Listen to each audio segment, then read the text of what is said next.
No. No. Previously, last week, the heroes returned to Port Nyanzaru, got into a little diplomatic community, and got bailed out of it by Syndra, who had to smooth over a little bit of a kerfuffle with the trading of the breastplate that Teradus was like, oh no, I'm just gonna make this worthless, and then he got caught, and he went back after he got away, and then he got caught. So now, the heroes wait at the docks as Akiniafa completes the final preparation of their canoes so they can travel deeper into the continent of Omu.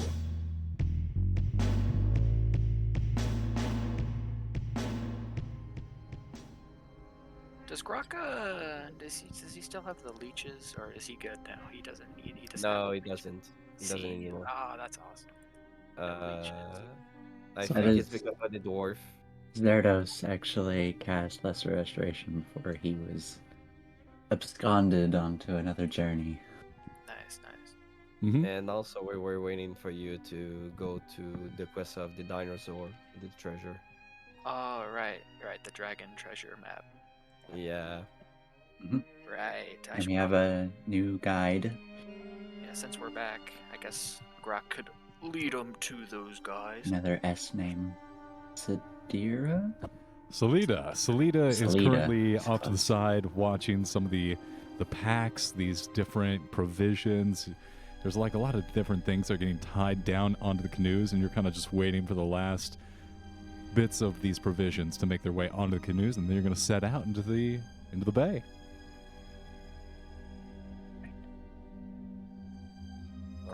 Grok looks at the canoes worriedly. Oh, Grok, go back on water. Grok no like water.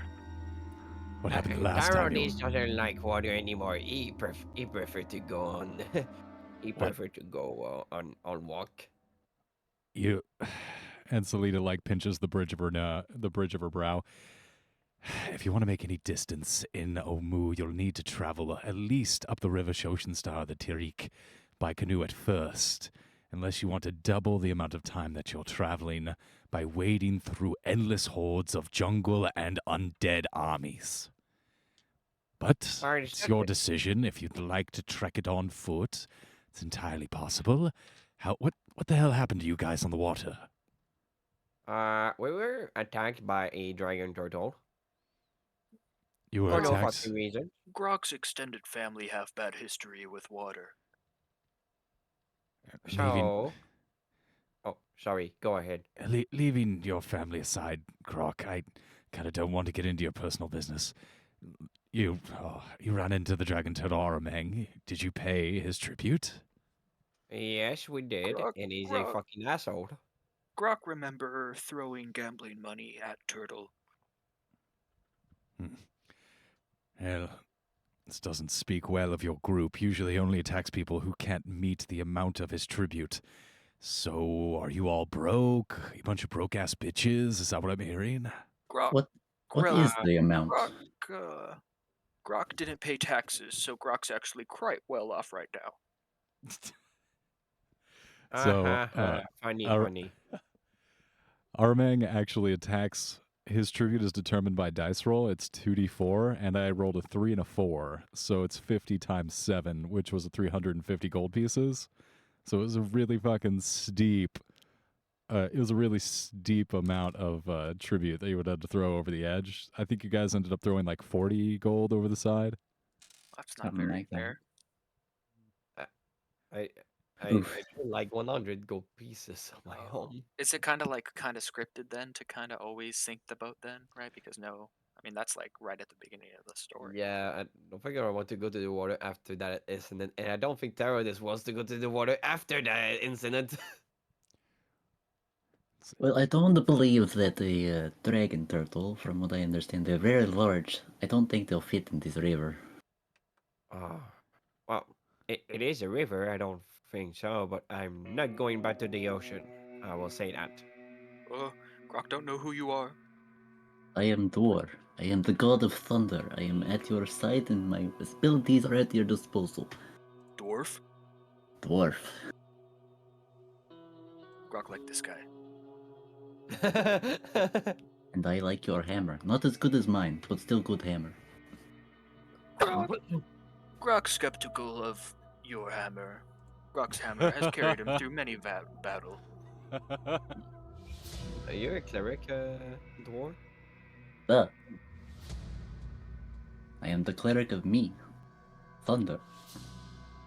I was saying that out of character, but okay. Wait, so is like Dwar so full of himself that he got clerical powers just because he thought of himself as a god? Yes.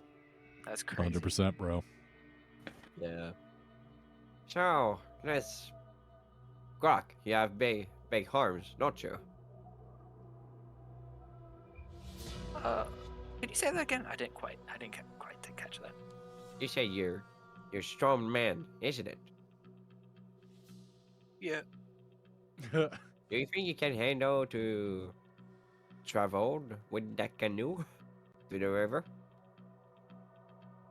Grok don't see why not. Grok, as long as friends by Grok's side, Grok can conquer any mountain. All right. I'm going to help you because I don't think the little man will have your height.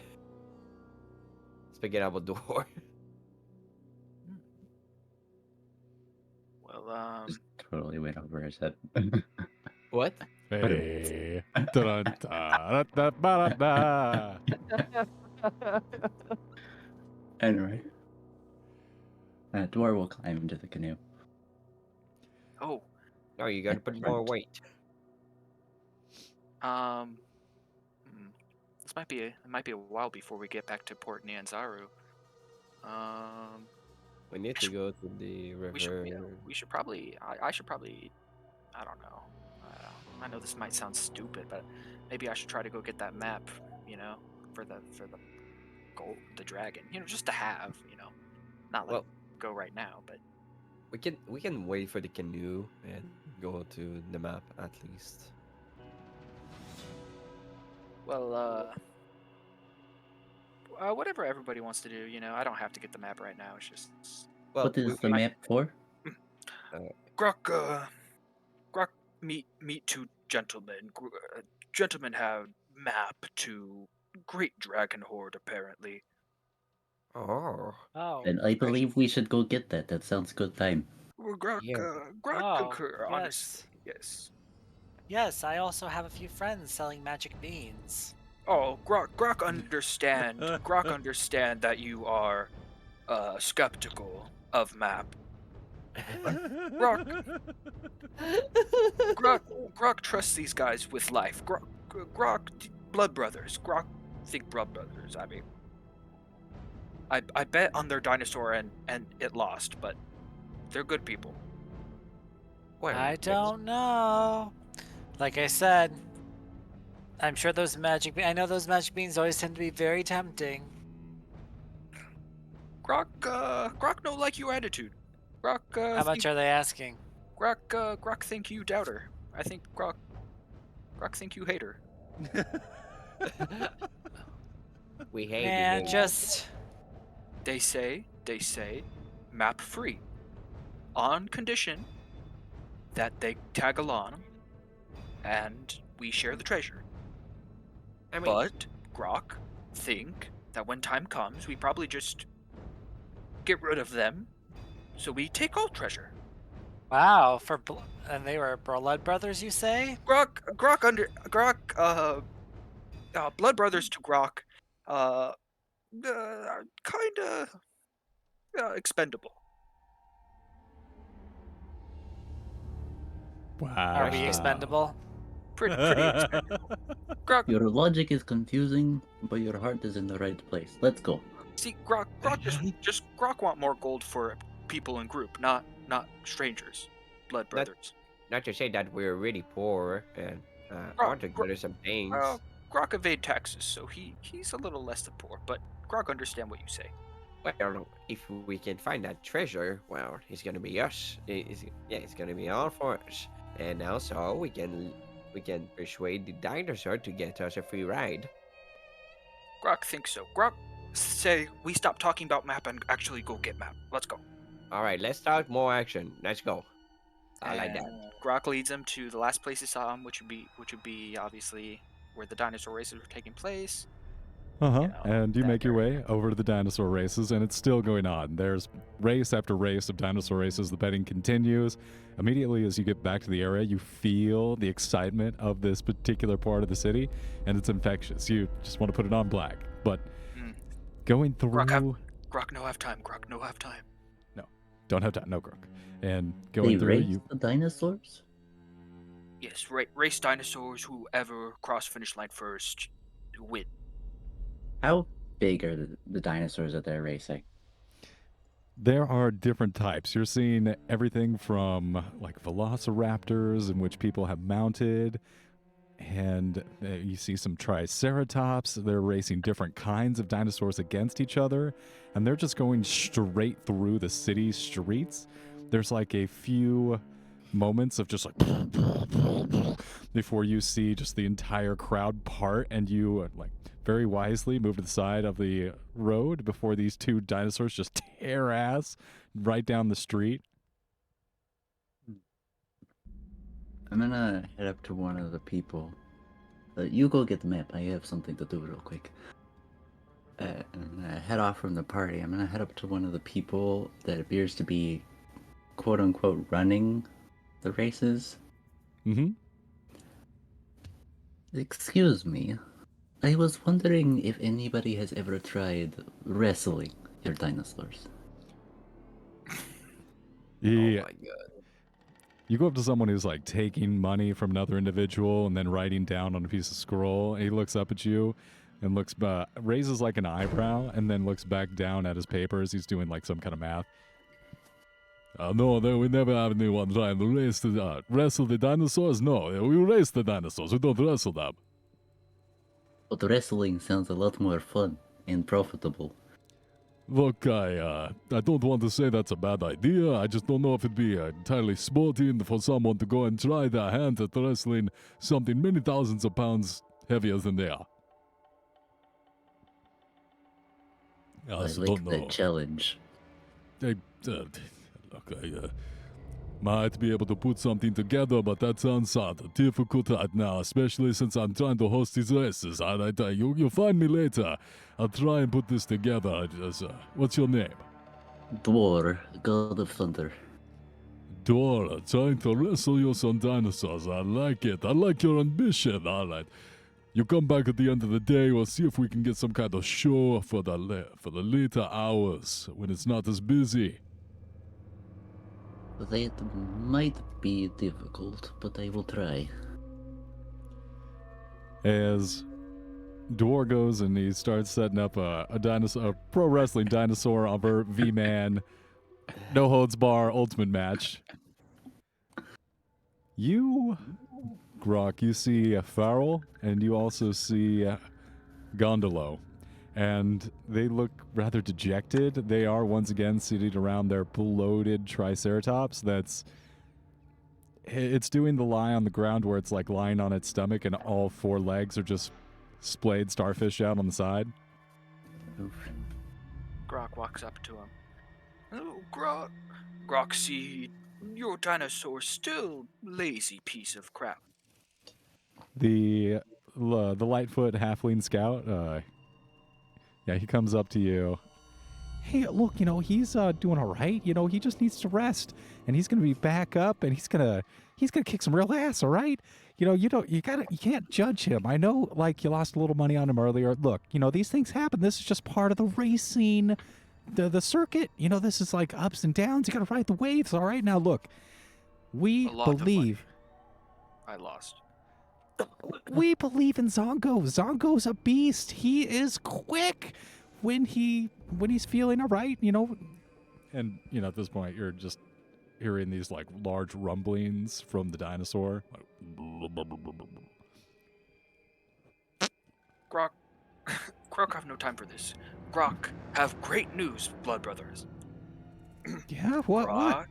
Grok secure canoe. We go further inland. Grok take you on adventure to get Dragon's Horde. Farrell, this is it. It's our chance to turn it around. We go out, we get the treasure, we put it all on Zongo, and we'll be rich. This is it. All right. Grok no think putting it all on Zongo is a good idea. No. Gondolo's got the right idea. This is what we're gonna do. I can see it already. We put all the dragon's hoard on this one bet. This is half the the one dragon's hoard. time, and then we're done. We're out. Half the dragon's hoard, technically. Right, yeah, I mean, of course. Yes, of course have. But that's just more than enough, and then we can double or maybe even triple it, and we come back here. Yeah, I think that's it. All right, let's get going. I mean, what are we waiting for? Grok, agree. Grok, a little suspicious on how you said that just now, but Grok trust you. Blood Brothers, expendable. We need to get to the canoes because I think they're about to set off. Basically, I mean they're all packed up. So, Grok think it's a good idea to probably get there as fast as possible. Just put Gonzo away or whoever his name is, and meet us there at the His name is Zongo, and he's the Zongo. fastest beast inside Port Nyanzaru. Grok know that's a fucking lie, but Grok have no time, and just meet up Grok there. All right, well, we'll meet you down there. And he goes over to the side of Zongo, and he gives him a pat, and Zongo starts rolling side over side into this little stable area. And after a while, you guys all meet back down at the docks, and you find that the canoes have been fully outfitted. There is the one merchant princess still waiting for you down there, and she stands. She's getting a little bit older, but you can still say that she has a powerful frame. She is a fighter, and she won respect here in Port Nyanzaru, probably through the arena before becoming a merchant princess. Yeah, you all are all outfitted up in here. Canoes should be able to get you as far as you want to go in Namu. You have 30 days of provisions, and from there you'll have to take care of yourselves. Alrighty. Grok understand. Very well. I owed Sintra a favor. I was happy to fulfill that and get you out of the troubles that you were in with Zentari. But from here, it's all going to be on your own. You have to carry your own weight from here. Outside the Port Nyanzaru, you are truly going to live or die on your own merit. I wish you the best of luck, friends. That's okay. We can handle ourselves quite well. What's your plan, by the way? Were you heading down the coast, or are you heading up the river? Just so we know where to send the search party when you disappear.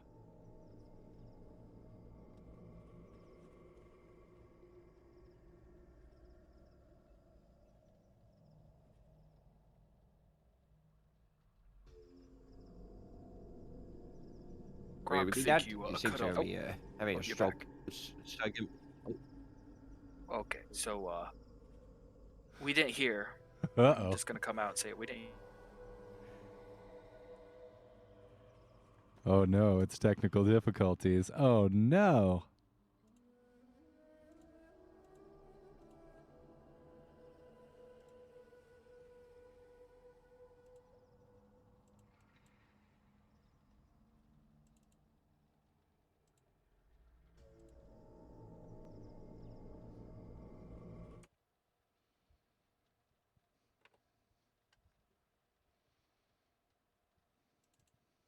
Oh no. Oh, there you go. Uh-oh. You just Uh-oh. cut out again. You wait. He goes back up Well, to he Alaska only in came wintertime? down What does he have a death wish? for briefly. That's Okay, okay. Hey, okay, I'm sorry. It looks like I'm back. Oh man. Oh, Bad Hello. lag. My bad. Yeah, that's. Damn Having a lag. storm up there. It is very rainy, yes. I just Yeah. think the internet it was a makes little buggy. sense. It's pretty much hell up there. I'm not gonna lie. Beautiful, but it's Beautiful hell. beautiful hell. Alaska, come book your visit. Freeze your ass off or whatever. Look at some Ooh. dogs run. Whoa, hey, don't dox me, bro. All right, so yeah, you guys at the canoes. She's like, "Where are you going?" And she's like, "Are you going up the rivers? You going around the coast?" Let me put you all on the map of.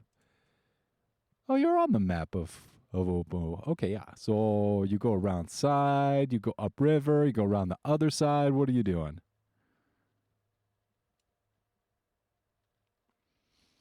She goes up to Jellybean and like digs an arm all the way up to the elbow inside of him and rips out the map. Yeah, unfurls the map. Yeah, so which way you go? You Sorry. go around Oh, the. Oh, you cut out again. Oh, what? We can't. So I'm Ah, sorry. We didn't hear no. you. You cut Oh out like no. a long pause. We didn't hear nothing. Fucking stupid ass internet. What do I pay you for? Oh, I'm lagging 291. Oh my god. Bro, pings at 291. What do you pay it for? How do I even pay the internet bills? Yeah, so okay, I got you guys on the map, right? You guys are here in Port Nyanzaru. Yeah. Right. We gotta go this way. Yeah, I say we go down the river. So that'd be going up a river because rivers travel downhill. So you could go up either of these rivers. You could go up the river Shoshenstar, or you could go up the river Tarik, or Tricky. oh, there is an I there, Tariki. So those are two options. Or you could come around the outside of the Bay of Chult. Don't worry about the dragon turtle, he's fine. And you could come either to the right or left and travel along the coastline if you would like to. So which one are you guys doing? I think Where I'll- does the map need us to go? Grok suggests we go up river Shoshenstar. Grok don't want to run into dragon turtle again. Yeah, me neither. So let's go there. So the parts of the map that you do have revealed to you currently were done so with Shago, who you rescued from the bad side of one of the merchant princes. He was serving as a guide in between Port Nyanzaru and Fort Belrulian and had some guiding experience. And in his place, before he cut his ear off, he and Jellybean detailed some of the map, and he unveiled what was upriver Shoshenstar and passed it a little the bit. Other map. The other map, The oh, dragon treasure map. Where does that want us to go on the island? Oh, Or didn't it say to Peninsula. go to the peaks of flame or whatever? Yeah, the Peaks of Flame. that is a good question. Now let me look at the map with all the things on it. Yeah, because I need to go there. pretty sure they said something about peaks of flame. I need to go there. Of course, fighting a dragon is pretty hard. Is it a? I will say it's a young dragon, I but don't I'm know. not too sure if it is just a wormling. This whole campaign it sets out to kill you pretty good, so I wouldn't be surprised if it was an ancient dragon. uh, I will say going to the river is relatively safe. Yeah, relatively, Yeah. until you get a Minecraft skeleton sniping you from the tree line. Shield. Yeah, that's only that's only a reaction, buddy. You only got a couple of those. No, I have a shield and I can cast shield. So you go up to the folks. You go up to the two individuals that you are making the deal with, the dinosaur racers, and you're like, "Hey, look, where's this dragon treasure?" And they're like, "Well, it's I don't want to be too precise. You can't just like leave us behind and just try and get the treasure by yourself." And he's like looking at their map and then at your map surreptitiously and going back and forth. Oh, it's you see this Aldani Basin right here? And he points to it on the map. It's to the west of that. A little ways. Oh, we're going to go there. Well, Everybody, wanna hang out with us and be on the lands since we're going to go on the canoe? This is a 50-50 partnership. We got to come in the canoe with you. I Yep. don't think the canoe will handle your weight. Don't worry, Grok got this. Dude, Grok will let you sit on Grok's lap. No extra charge. So you What guys size have are they? you have 2 canoes. Each canoe is about 20 feet long. So these things are tanks. It's going to take Okay. it's going to take more or less 4 people. You could do it with 2 or 3, but yeah, this is going to take like 4 people in each canoe to navigate safely. Okay. What size are the dinosaurs?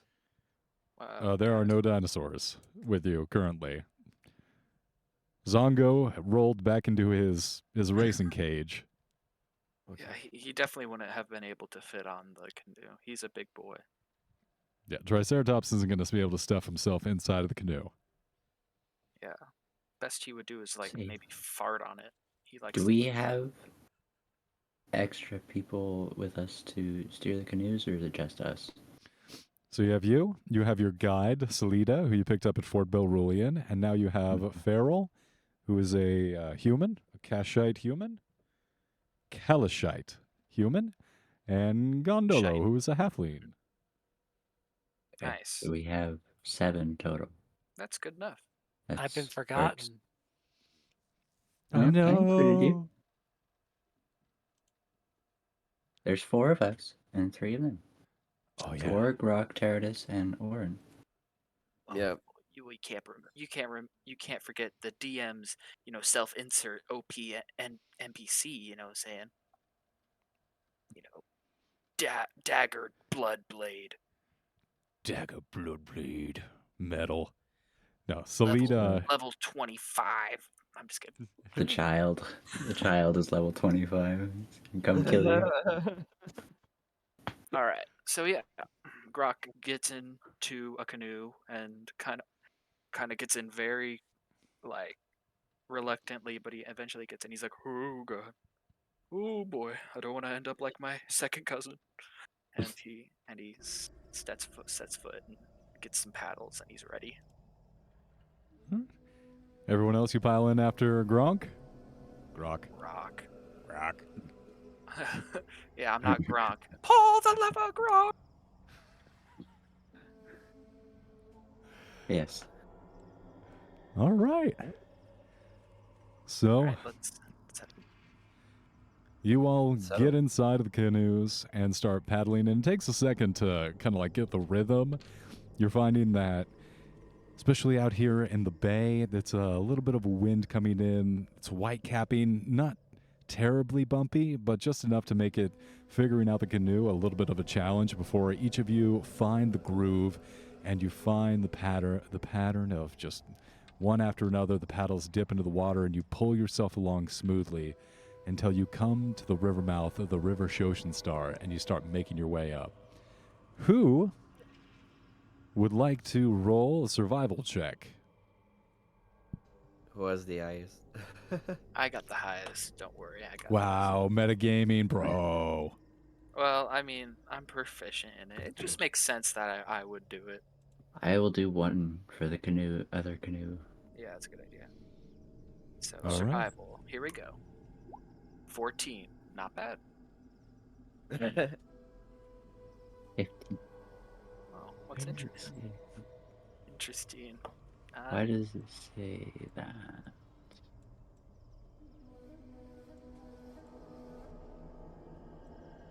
All right.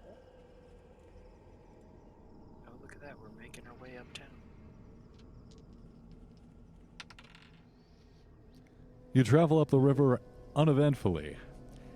The river is so slow moving, it seems like a crystal pool below you that reflects all the amazing greens off the surface. And everywhere you look is just this wonderful sea of healthy green forest that you pass along quite smoothly. And the first thing you notice is that the canoes are a lot quicker than walking, and you're able to cover twice as much distance as you were previously just walking along the shore up to Fort Belrulian in a day.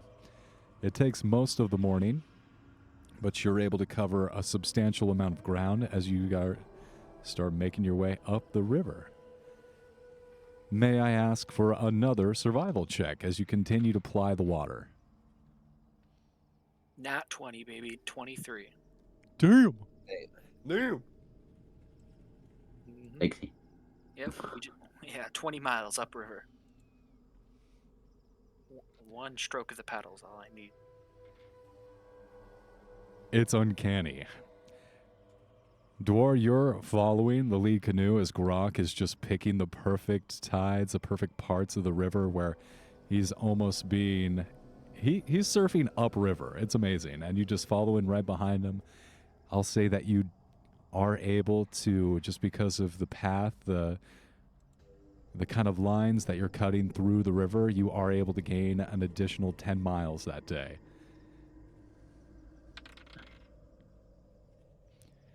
And just before sunset comes, you see through the patchwork of clouds above, these huge pillowy clouds that rise up high above you. The sun is getting close to the horizon and everything's getting dimmer. The volume of the jungle begins to increase as the nocturnal creatures begin to wake up and get out there for the day. Night. Are you going to continue through the night or are you going to set up camp? That's a good question. I'm gonna have to set up camp for 200, Alex. Grok, you It start probably leading. would come in handy. Always good. Yeah, it's good to have a long rest. Always good. So, Yeah. taking a track towards the nearest shore, you beach the canoes, bring them up off the bank so they don't float away during the night, and you set up camp. All Nice. right. So this will put out this alchemy jug and pour. How many flasks of water did I get? I think it was 2, right? Yeah, it was 2. 2 flasks of 2 gallons. No, what's water. interesting is, like, this is a river, right? I mean, surely we could take, like, the water from the river and boil it. Like, that's a good idea. We can't shape water. It can be like you can. Oh, I can. Oh no, I have more than just shape water. We can just take the water, and I can. Can you I have purify water? prestidigitation. And I can purify it. Oh, nice. Okay. In that case, I'm going to pour some acid out of my alchemy jug instead. 8 ounces into a vials Nice. that I can create if you want me to to roll for my tools. You're making acid? I'm making a vials. Yeah, he's not making base, or whatever you call it, the opposite of acid. Yeah. Nice. Good chemistry joke, bro. All right. Alchemy supplies. That is a 16. All right. You're trying to make some acid. Why are you trying to make 8 vials of acid?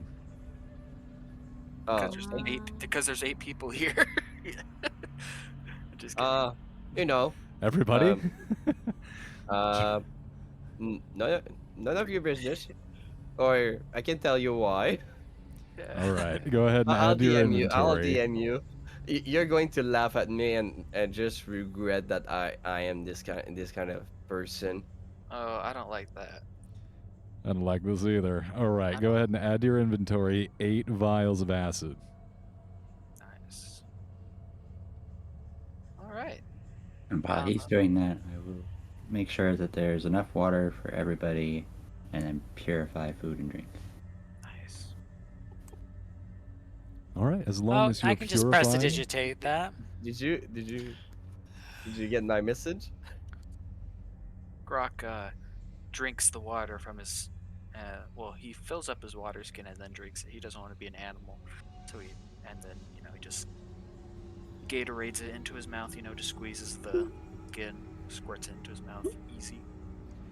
All right, and is this the water that was purified by Dwar, or are you just drinking? Yeah. Okay. The purified water. And I'm going to say prestidigitation is magically purifying the water as well. So each of you go ahead and... No, yeah, you're fine. You have been drinking purified water, and it's hot. With the rowing especially, each one of you are sweating, and throughout the day you're having to continually hydrate at least 2 gallons of this magically purified water. Nice. After Grok's done drinking, he He can sits shape down on a water. log. You can shape water to reduce the temperature to be more colder, I should say. Well, you can turn it into ice. Yeah, that's And the thing. Grok sits And on honestly, and you can do that with prestidigitation as well. Yeah, exactly. So purified and cold water. Let's go. Okay, getting hydrated. Each one of you get comfortable going through some of the provisions, eating up. Orm, are you making a shelter once again for the party? Yeah, I can shape Earth. Yeah, Let's so go. Orm makes up a temporary earthen shelter, and each one of you, when it's time, retreat into the makeshift camp. As everybody quiets down, Grok pulls out his flute. Grok, play melody for a group. Group listen. Least can do. And Grok plays this beautiful sonata, hopefully, and Okay. dazzles the party with his flute playing. Performance Hopefully. check. All right. Here we go. Performance. There it is. Wait, no. There it is. 18. 18? Mm-hmm. A beautiful flute solo rings out over the forest, and for a moment, all the animals, all the different sounds from the jungle, quiet as it floats through the air. It is magical as each one of you start drifting off to sleep. Does someone has ball bearings? Balls? Balls? Ball bearings. I don't have any ball bearings. Nope. Shit. It's okay. And as Grok finishes, he looks up towards the sky, and a single tear drops out of his eye, and then he goes to bed. All right, as each one of you drift off in the night, you hear the sounds of the jungle all around you. You hear the crickets, the frogs. It is a cacophony of noise.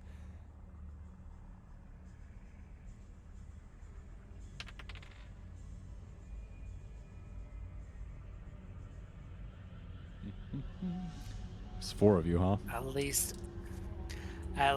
it is. At least it's loud. That's always a good thing. It's like a white noise machine, but you're living Yeah. in the noise.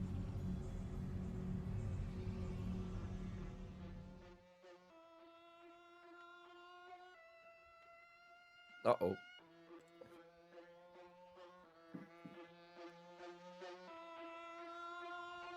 What's that? I think it's a tribal. Oh, it's boss music. Now,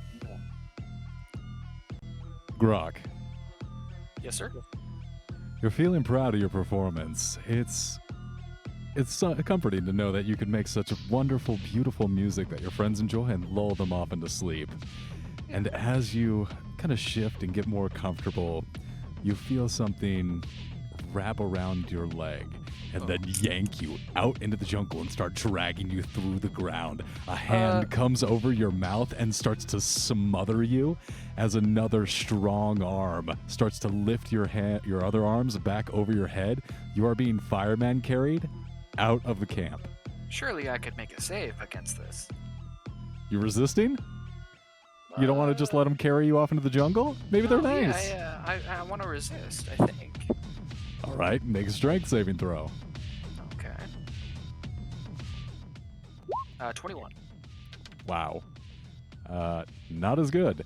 Yeah, you wrench yourself out of their grasp and you get back up onto your feet. You turn and you see 3 Chilton males, all butt naked in the night, and they're surrounding you.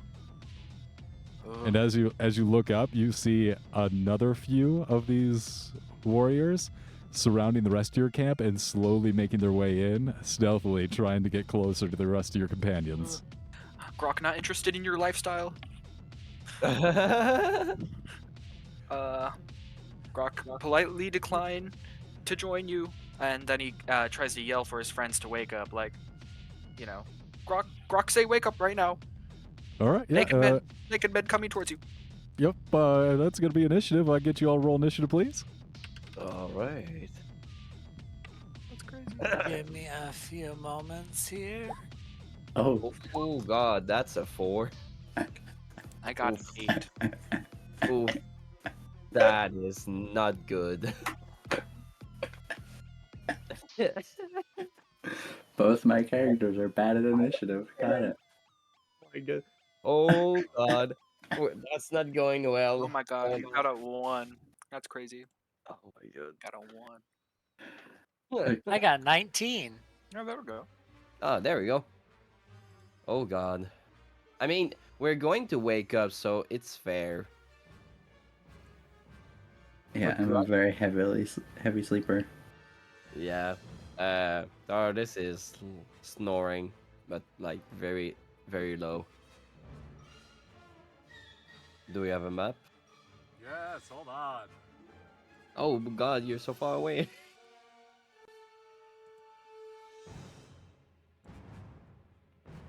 All right, if you please get your characters on the map. This is where we camped? That's crazy. You think we would have... Oh Right. God, I don't think it's. I don't know where the map is I think exactly. we went. I don't think we are On in the the roll 20. territory. Where exactly is the campfire? Uh,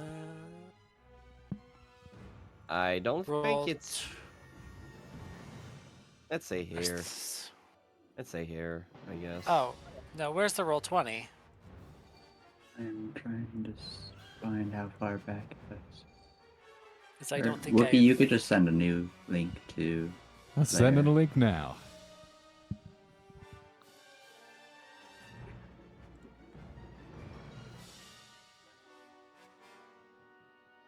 I mean, it's so rude to kidnap somebody when they're sleeping, you know? But the Like, at thing least- is, at we least step ask into their territory, so we're not supposed to be there. Seeing the map, I'm like, I think we step on their territory. Kind of like, Dwar, you could be with me and the others over here, because Grok is a little bit far away. That's right. Since he got dragged away. Yeah. Okay.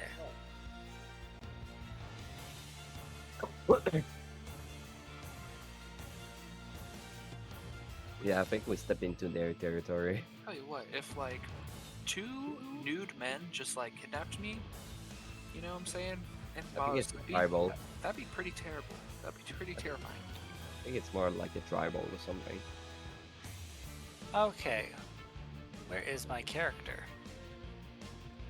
I don't think you have one. I don't. Darn. I believe there's an unused character sheet. Obriok Igrio Bread. Do you think like Yeah, There I- are Stone Stacker, take this one. do you think Not people good. who like kidnap people think it's rude, you know? Like in the moment, are they like what I'm doing is like rude? I So think rude. Such a rude boy right now. I'm telling you, man. Well, at least for now, I can place him down the board, right? I can fix with I can fill with the stats on it later. Yeah. Which one are you using? Terra Stone Stacker or are you using Obrek? Oberok. Obrek. Yeah, Terast was John's character. Yeah. Yeah, go Oh, ahead yeah. and throw a I'll change the name on it. Orn. There you go. Yeah, go ahead and throw an avatar or a token into there, and then we'll get it on the map, and we'll be rolling. I should think I threw the token in there. It's just a picture of a guy. It's a picture of a guy. Right? Well, whatever. That works. It's all I got on the spot. Yeah, that's fine. It's fine. It's Let's fine. see. There's Grok. By the I'm going way, to put you back here. Yeah. As Grok got shoved a little bit, he got dragged a little bit, so I'm going to surround Grok. Dwar, I love your range in characters, you know? You got such unique and diverse range. You know? Yeah, I have quite a lot of characters. I recently came up with a new character. That's a Tabaxi rogue whose name is Got Your Tongue. Oh, that is hilarious. Because they're gonna be a cat burglar. It's like, what's the matter? Cat got your tongue? Is that all they say? That would be. What's the matter? What's the matter? Scared? That's pretty funny. Yeah. So the cannibals will be going first. Okay. Wait, they're cannibals? Oh You god, look at their that's why- naked bodies, and you see them take a drenched shot. in blood. God damn! Like, you gotta wonder how they don't get sick, you know? Does a. So this one pulls out a nasty looking Yakwala, a sick looking axe with an obsidian tipped blade, and he's going to give you a little stabby stab. Does a 24 hit you? Who?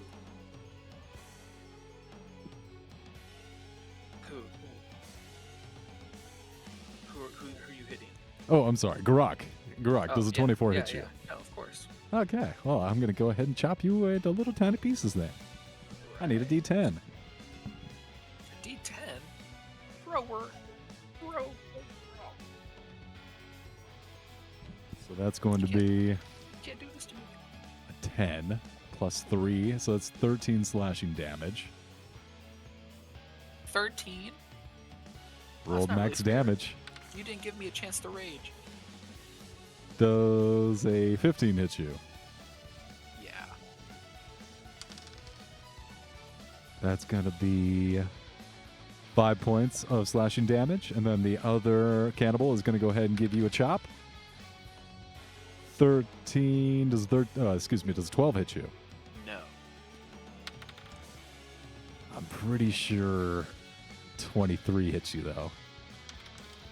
Yeah. So an additional 5 points of slashing damage as these cannibals just start to hack at you, and they're trying to like 13, take. 10, so 23. 23. Okay. Each of you, all of you, look over and you see your friend getting dragged off into the forest, and then as he jumps up, the two cannibals that surround him just start chopping at him with axes, trying to take him down. Oh, Grok not like this? Wait, is there three people around him? Or two? There are 2 around Grok, and now the others are going to move in towards you. Okay, which one? Getting on the Wait. right map. Oh my god, don't rush me. You said there was 2, but I got hit 3 times. Is that like a... Yeah, he got hit 3 times. Multi-attack. Each of them have 2 attacks. Right. Oh my god, okay. Teradus, Yes. does a 22 hit you? Another with shield. Are you casting shield? Yes, I do. Does a 24 hit you? Yes, it does. So you cast shield, the axe of one bounces off, and then the second comes through and crashes through the magical shield. You take 6 points of slashing damage. Alright. Orn, does a 14 hit you?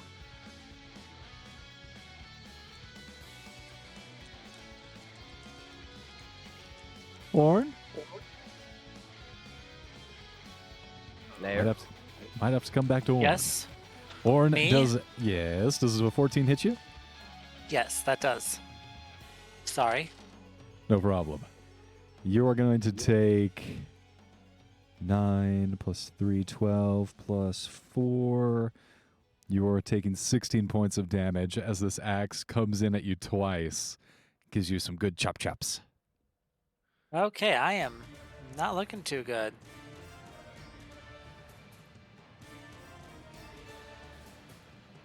Two, 3, 4. I'm getting. Wait, where am I in the initiative order? You're high, but these guys rolled a 19 with a +1 to dexterity brings them to a 20.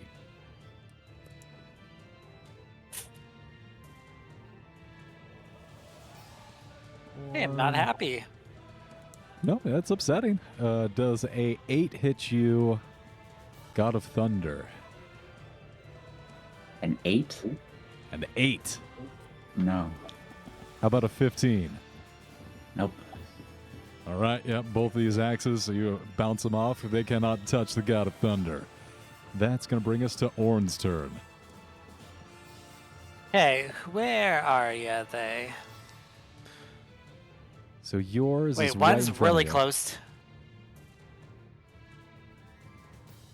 5, 10. So I've got somebody within melee range. Mm-hmm.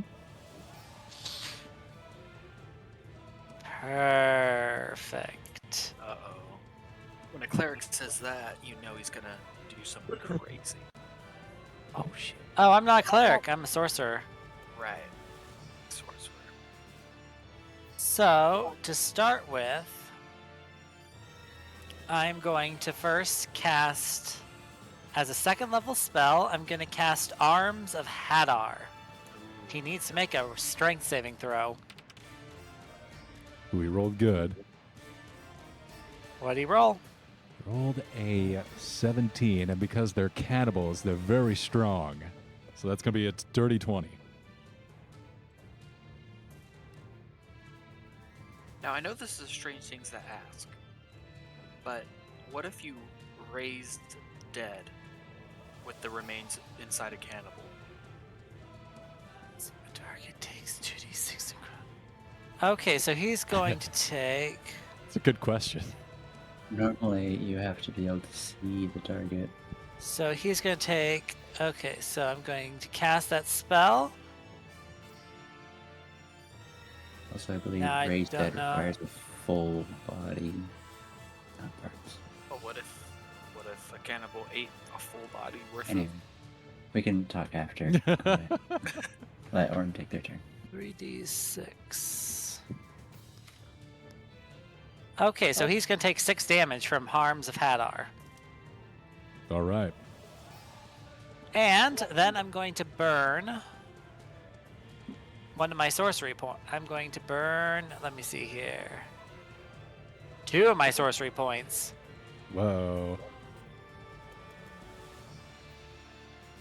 To use Quicken spell. Now, as I burn my sorcery points, a tentacle is going to come out, and he is going to whack.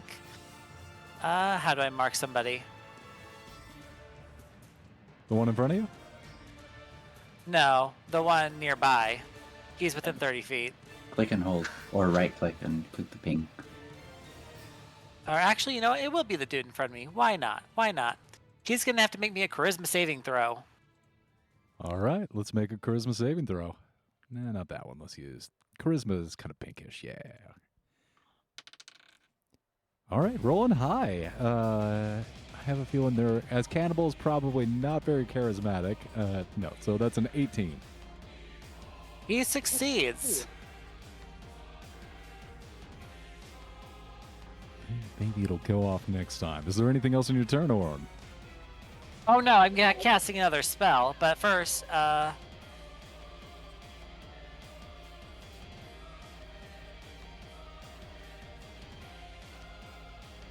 okay, so no, I'm guessing that if it doesn't go through, it misses. Okay, that's fine. So, then I'm casting another spell, and this spell I'm casting is going to be Mind Sliver. More Mind Sliver. Yep. On the target in front of you? Yep. You must What's the make me save? a intelligence. Ooh, also not a strong suit of a cannibal. A 6. That misses. I think it'd be really funny if like a cannibal had like morals. You know, he still had to eat like people, but like he'd feel really bad about it. So he's going to take 1d6 psychic damage. And the next save throw that he makes and takes a 1d4 penalty Dang. before the end of my turn. Or no, before my next turn. 1d4. So he takes 6 psychic damage. Wow, and nice the next, roll.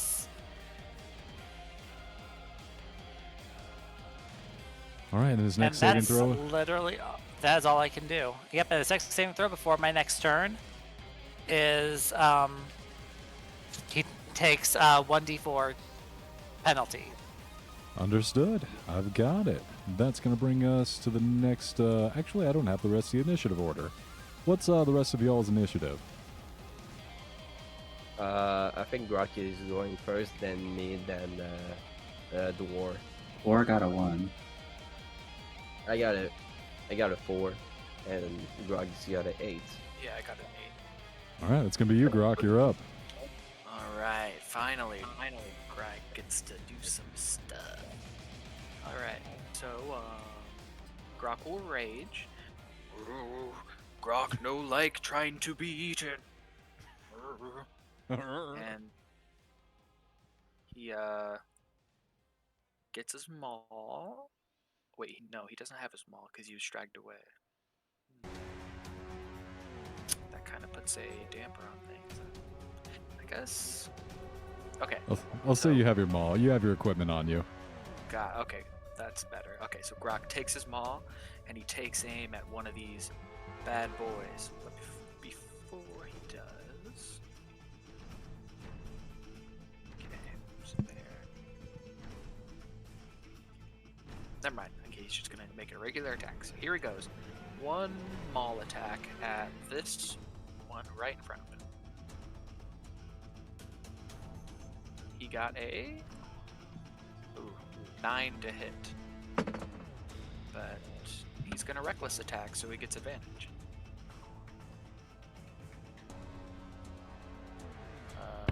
Whoops, that was damage. Okay, damn it, does a 10 hit? 10 does not hit. Fuck, dude. I reckless attacked for a 10 instead of a 9. Worst luck. What else can I do? Use my bonus action. And I use my action. Oh wait, no.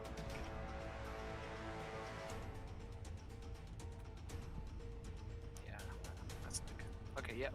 I guess that's it. Teradus. All right.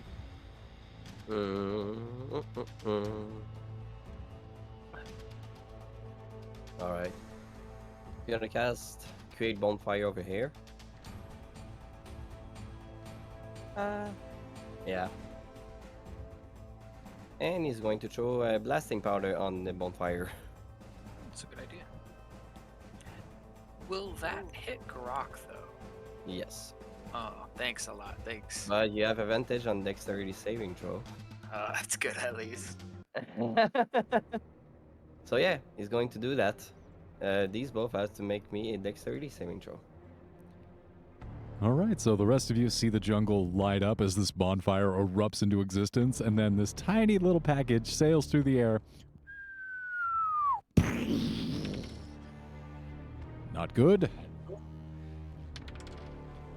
Natural 20. And then Grok, go ahead and make a dexterity saving throw as well. Oh, whoops, I need to roll. You have advantage?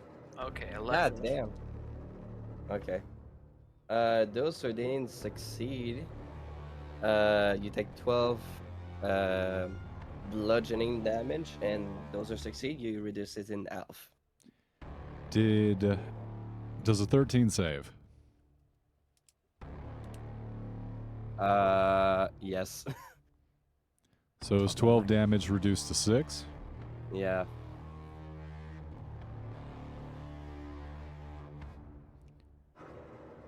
And Bro, this is Sit. not good. I'm gonna cast a healing word on yourself, Grok. Thank you. I There appreciate you it. go. Dang. I feel already bad. Yeah. Didn't you already use your bonus and action? Oh, that's true. Nope. Create Mm. bonfire and then throwing. That's true. Oh yes, you right. So I guess Grok's gonna get eaten alive by candle. Okay, I'm a cleric. Because Alright. well, I tried to save it's you okay. from I mean, both of these to be people, fair, I think Grok would be rather gamey. So Well, that's why the cannibals are in luck, is that Teradus is cooking you for them. yeah, you already roasted me with a bonfire. I'm Okay. trying to get as much damage as I can. All right. Well, that's okay. So yeah, I took my damage. Teradus, anything else on your turn? Fortunately, no, because I might they- need a bit of a hand, otherwise they are probably gonna kill me. Oh, God.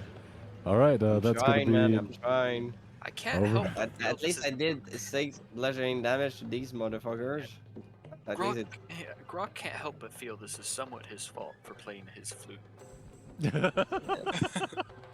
That's exactly correct. You did put out a lot of noise that they noticed and came to ambush the camp because they noticed. Where's the other guys in our party? I mean, there's 3 NPCs. Surely they should be like trying to help us. They are all Selena's not a fighting. fighter. They are. Salita, she's pretty badass. She is able to hold her own. You look over and you see Salita and Jellybean fighting off their own 2 cannibals, but this is the fight as far as it goes over here. Dang. Okay. Okay. All right, Dor, you're up. Alrighty. There are 5 targets. There's 5? There should only be 4. Oh shit, there are 5. All right, let me get rid of 1. To be fair, I think if they do drag Grok back to their camp, he could probably pull like a Jack Sparrow type thing. Okay.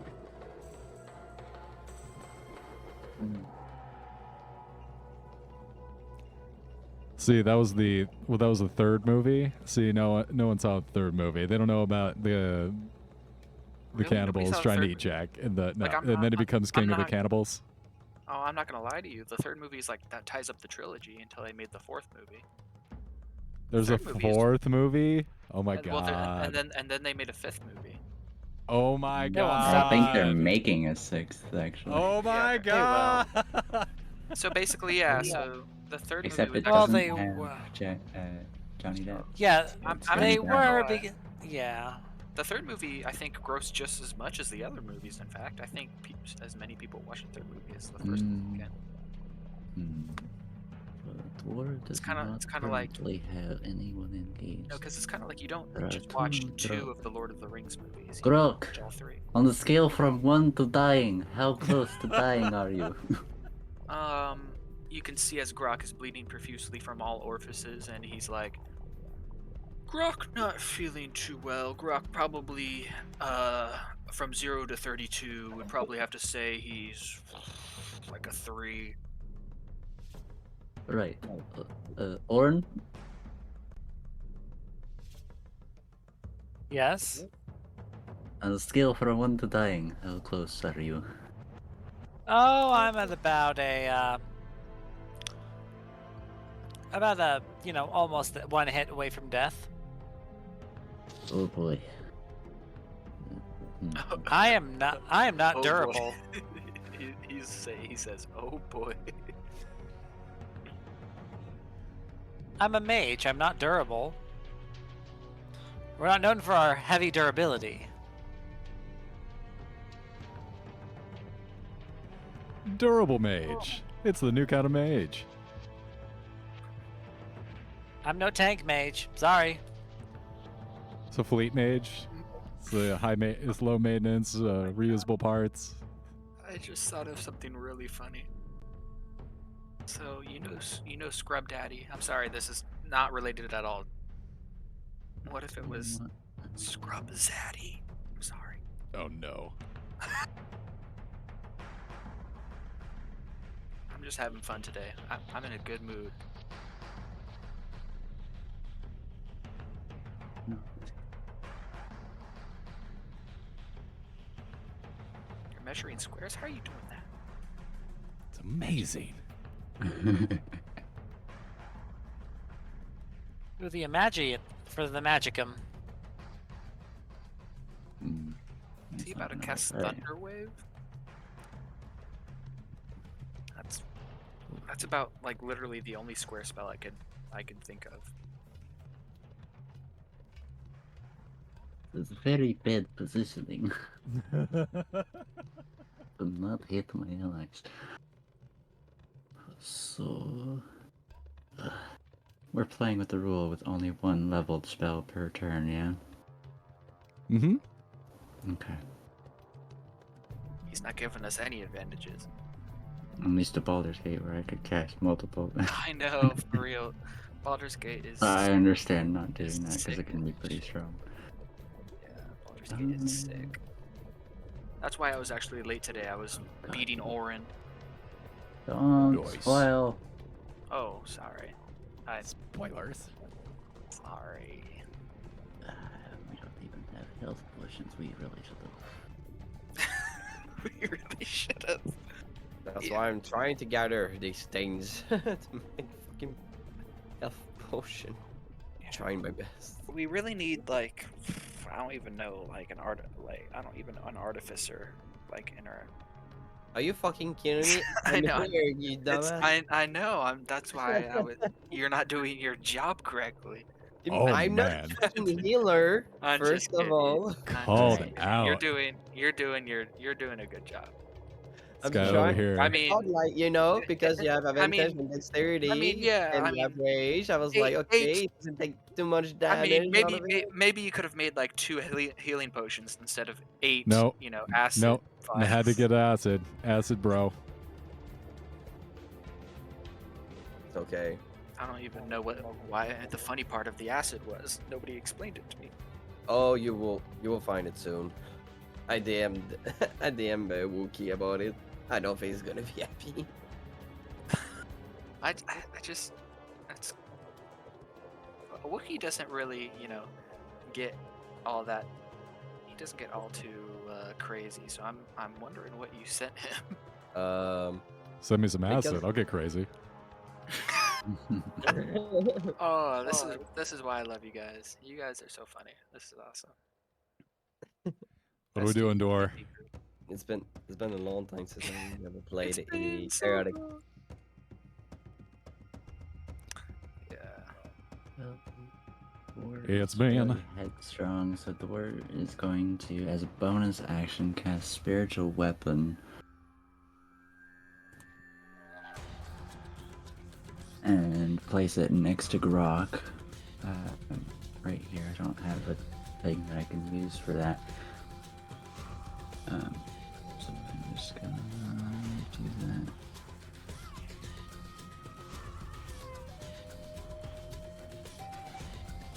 There's my spiritual weapon. There we go. Cool. Okay. The hammer. Yes, there's a hammer.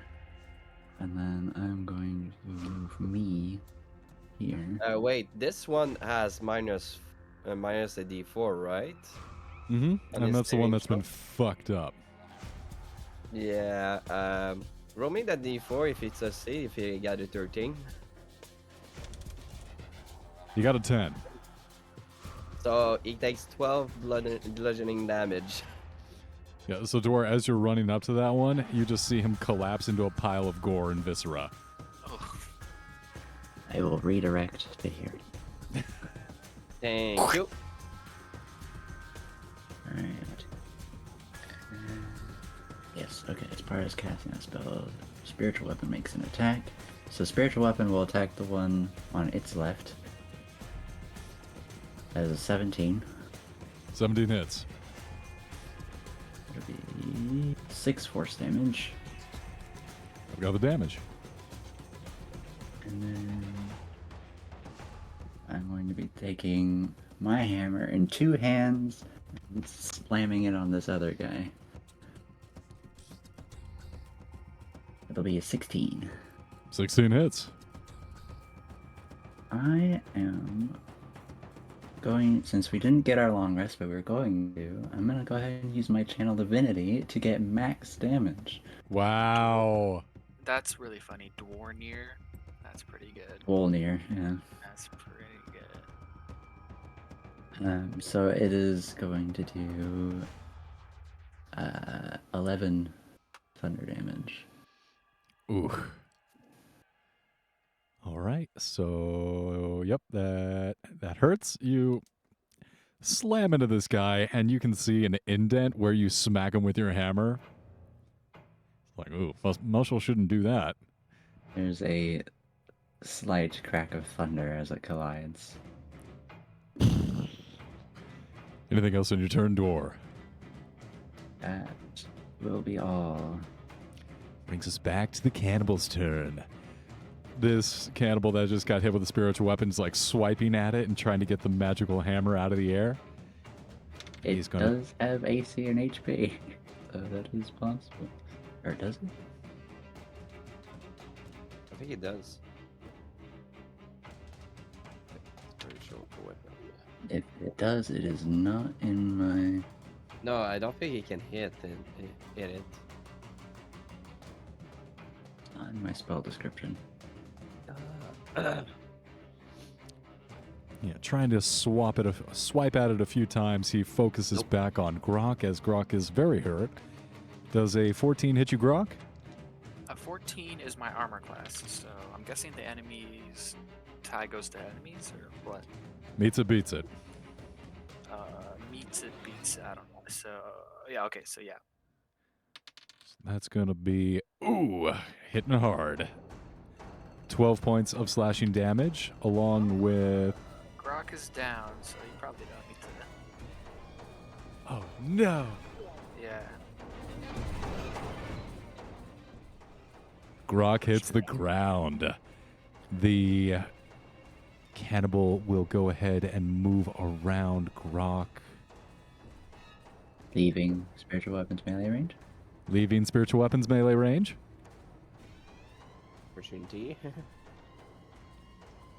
7. 7? 7. 7 does not hit. Okay. They will take a swipe. You know this tonight, man. That's going to be a 23 to hit for 7 points of slashing damage on Dwar. And then the other cannibal will turn from Grok's downed form to you, Dwar. Take a couple swipes at you for a 22 to hit Mm-hmm. and a 17 to hit. Yes, because I don't have my shield. That is going to be 17 points of slashing damage. Oh. Yeah, you're not kidding. You're not holding back. Nope. That is going to be those two. And then finally, the last cannibal.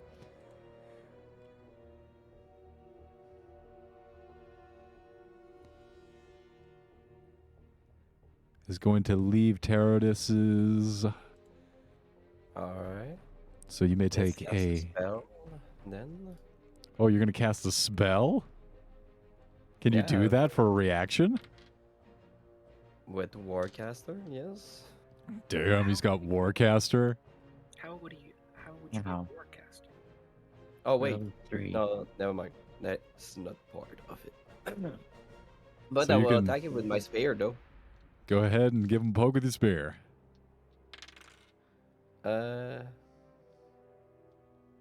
Yeah.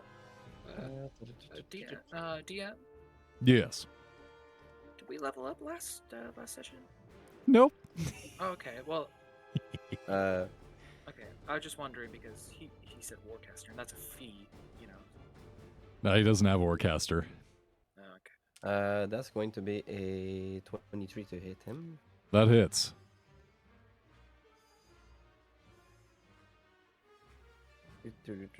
Whoops. Nope. He's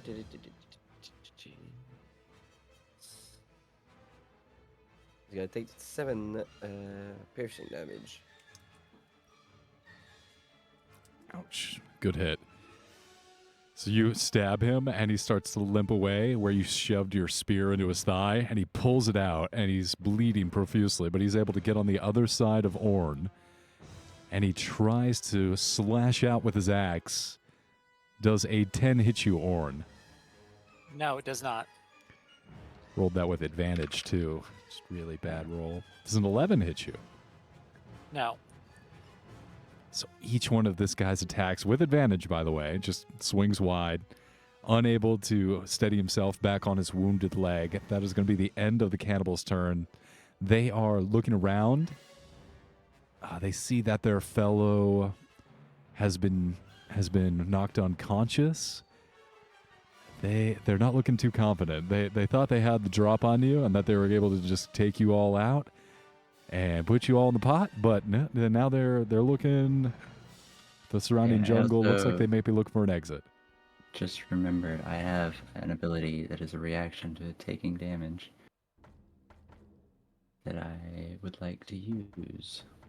Okay, go for it. Yeah.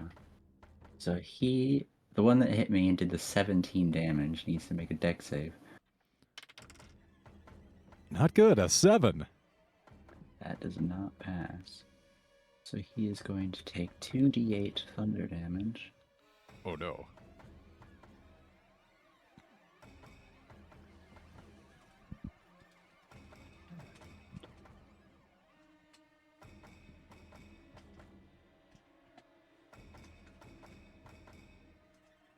That'll be 11 thunder damage. Yeah, so he hits you, and you just see this shockwave ripple out from Dor, and it mulches this guy that hit Dor. You do not strike the god of thunder. There is very much of payback. Luke, I really don't want to end up like that. I did not mean it. God of Thunder, please spare me. I was just here because they told me they were bullying me. Please don't kill me like that. I don't want to die like a puddle. No, don't What hurt will you do for me not to kill you? You found my friend. I'll suck your dick. I'll do anything, please.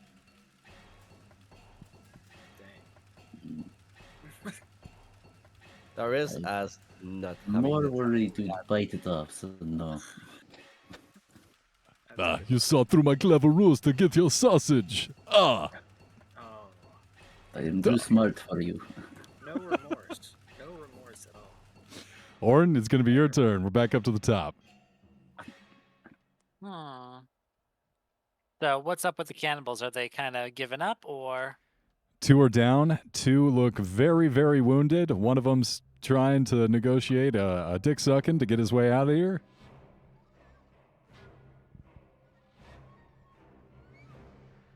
Okay.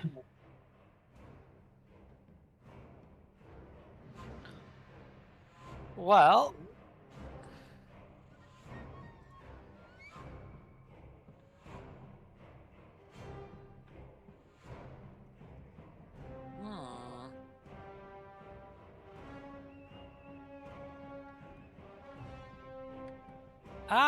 That might help. The dude that's nearest to me, have him roll me a wisdom saving throw. 4. He does not make that. Mm-mm. Okay. So what is it? It is 4d6. So he's going to take 14 psychic damage. And actually, I'm going to transmute that. Then what? I'm going to transmute it into... Let me see what I can transmute it into. Because I have one more sorcery point that I can spend to transmute the spell. I'm going to turn it to poison. God. Did you guys see The Boys? Yeah. Remember that? And... Tom. Go ahead. Remember that chick who could pop people's heads? The head popper Yeah. chick? Yeah, so this cannibal just starts backing up, and their head vibrates until it explodes outward, and then acid just starts to eat the rest of their body as they start spitting on the ground in a pile of gore. They did. And as my and because let's see, 5, 10, 15, he is within 30 feet of me. Yes. My artifact kick, my Far Realm shard kicks in. That guy must make me a charisma saving throw. Natural 1. He takes, let me see here. Oh, hold on. He takes 9 psychic damage and is terrified of me. Looking over to you, he falls to his knees, and Grok, you think he's like trying to start like going at it, and he's just holding his head.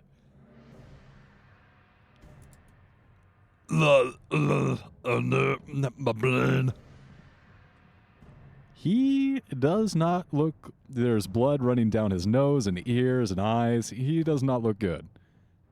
And he's very wide-eyed. His bloody eyes are looking at you, Orn. He terrified.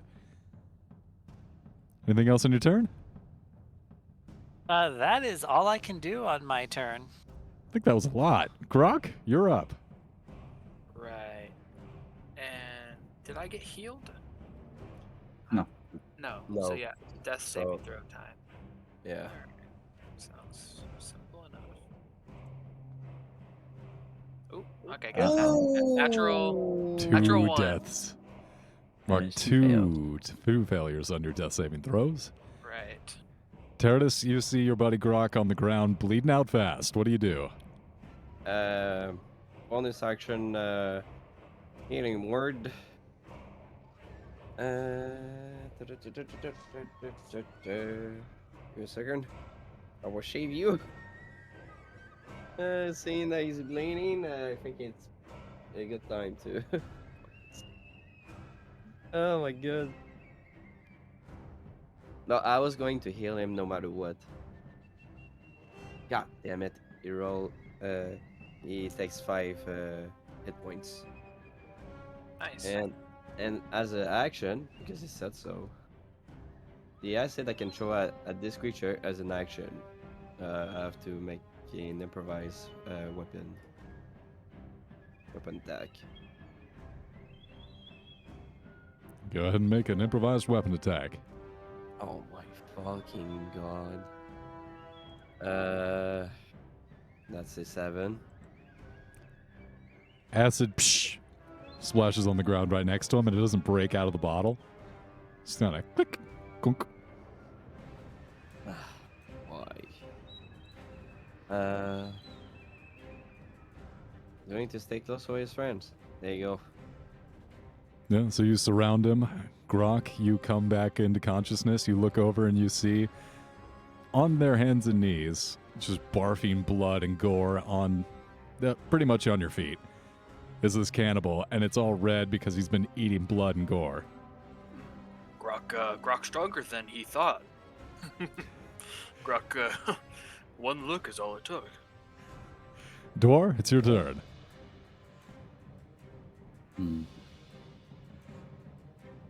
Just gonna reach over and cast Cure Wounds on Grok.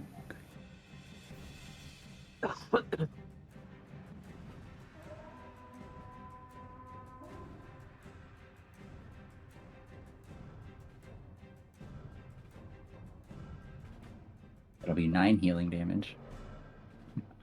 Healing damage, dang. And Damn. That's a little.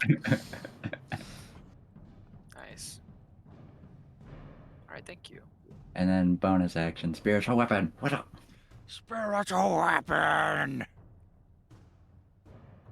It's another 7 to hit. 7 to hit. Yep. I think you have advantage, right? Why? You're flanking? Spiritual Weapon's not. Hmm. He's giving It's you also. he's giving you an out, man. Just use it. I don't know, what do you say, Wookie? Do I get advantage or not? Okay. floating spiritual weapon over there. Now you're completely surrounded him and you're just gang stomping this motherfucker. Yeah, go ahead and take advantage. 22. Yeah, Alright. 22 definitely hits.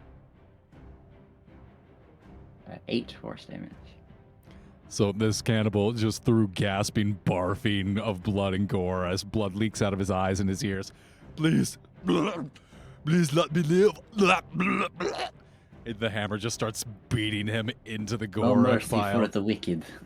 Just gonna have like spiritual weapon like float into my hand as I slam it into his head. Yeah, he sinks into the ground. Now even the ground is always wet here in Omu, but now it's sticky. And you are So no you're longer saying in the flag- combat. So you said the flag didn't explode, right?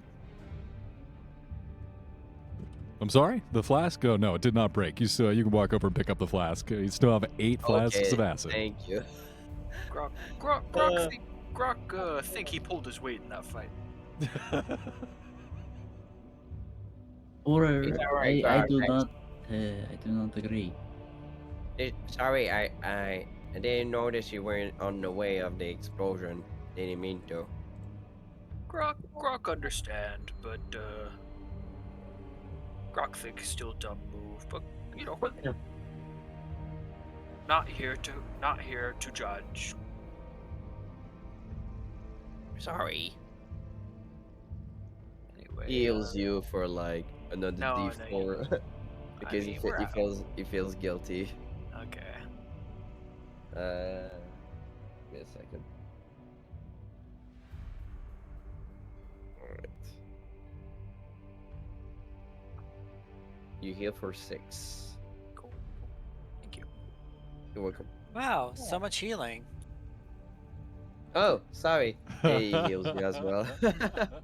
How much am I being healed for? Let's see. Oh, 8. Well, I am better, not at max, but you know what? I am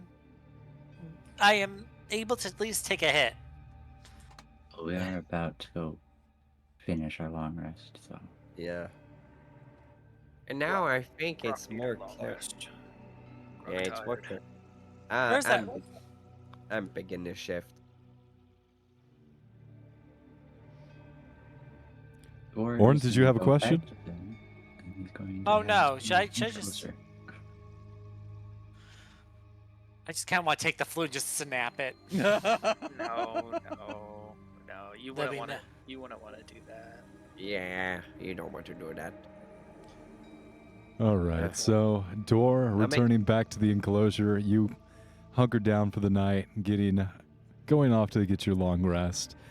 A little bit of annoyance towards Grok for summoning the cannibals with his flute. While beautiful, definitely dangerous. Grok have no idea how cannibals found camp. Returning eventually one by one, you come back into the relative safety of the constructed earthen shelter, and you all pass a long rest. Go ahead and hit the long rest button, get your HP back, get your spell slots back, as the night passes uneventfully this time. Yeah, I'm gonna be changing some spells around. I don't think I can change my spell. Let's see.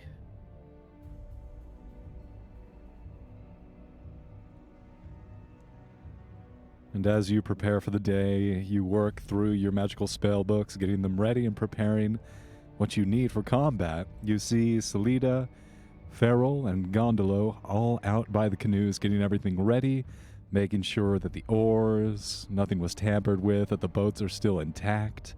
They weren't sabotaged in any way. They seem sound. Just seems like these cannibals were coming straight in to catch themselves a little dinner.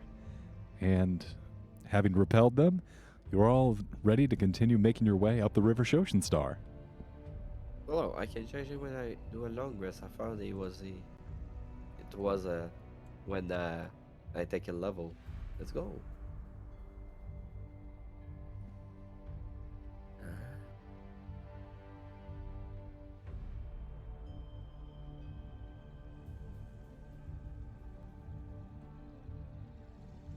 Maybe we'll meet the guy that we sent to Camp Righteous. You know, when if we get there.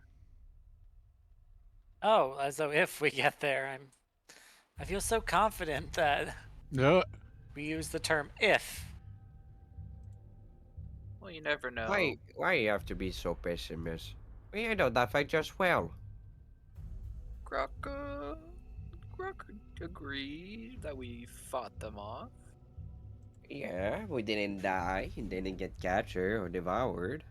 You did nearly blow up Grok, though. That was not very smart. Okay, we're not going to get on the details. Let's move on. Look, I mean, if you look at it like who blew up who. Just saying, if you hit me with that explosive, I can I get kind of like twirl my hammer. Or I can get you straight into your ass if you not stop speaking. As you all kind of flex at each other, you feel yourselves become stronger as the level up energy consumes you. Let's go. Oh. Okay, we level up. Let's Level go. up. Let's go. Let's go. Actually, Fireball. been meaning to do that like a session or two ago, but I kept forgetting. My bad. Yeah. it's Oh, no really? problem. Yeah, Sorry to level make it 3 cheap. was a Oh. little bit too long. Is it rolled health or max health? I usually roll, but yeah, please roll actually. Okay. This is Tomb of the- Annihilation. We're not going max health here. This is hard. It's hardcore mode. Hardcore. Yay, I'm 5 points. Ooh, I get a feat. Oh, yes. Feet. Like Warcaster. Alright, let's see.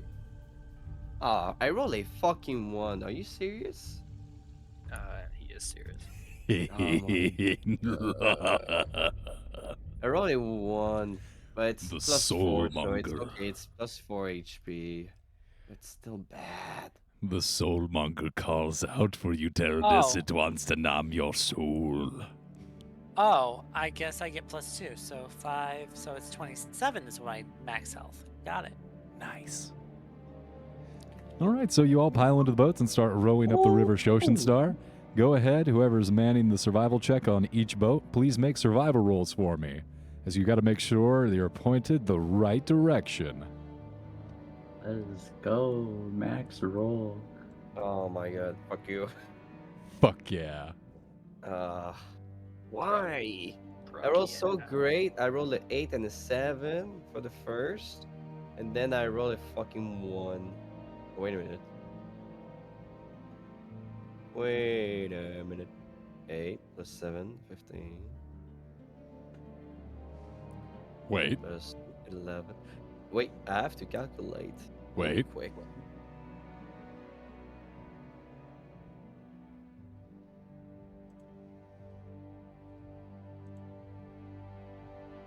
Hello? Oh, I'm at 37. Okay, that's fine. No, never What's up, mind. Orin? I'm good. All right. What's up, Orin? Oh, no. Nothing. Well, fine. Who's Just trying manning to these level survival up. checks? Oh, yeah, okay, no, I'm sorry. Yeah, I probably should have done that after last session so you didn't have to do it during the session. But as always, I'm a hack and a fraud. So I apologize for being such a shitty shitberg. Now, who's get it. manning these survival checks?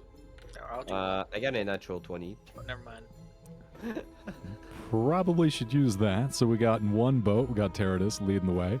Salida is available to make these survival checks, but if anyone else would like to, more than We've been welcome making to. these survival checks this whole time when she could have been doing it. She made a couple when she was guiding you back from Fort Belrulian. Uh-oh. Oh no, the God of Thunder isn't that wise this time. So there's a little bit of moment between Dor and Teradus. Dor, you're pretty sure that you need to go this way, and Teradus is like, no, we need to go this way. Not quite trusting Charadis after blowing up an ally. Like, nah, Mhm, we're going mhm. this way.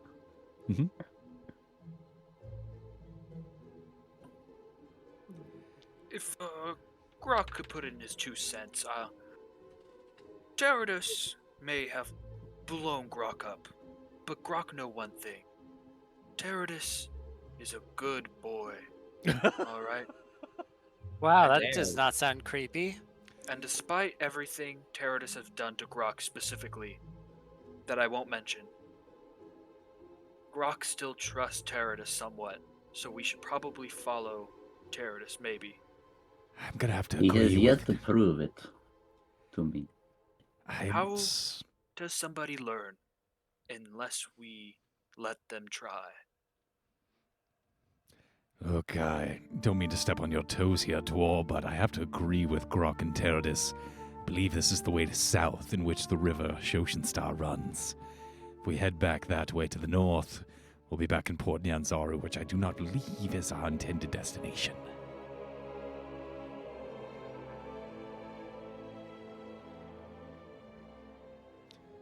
This is weird to say, but I have them make a persuasion check. Okay. I guess with advantage since they're being aided. Who made the persuasion check? Either Grok or Salita, either one. So, I can make a Salita. Oh, go ahead, Grok. Oh, okay. I guess I'll do it. I mean, Salita will help you out. right. Oh, so I get advantage. Okay, that's good. Roll with because advantage. That would have not been good. Okay, 14.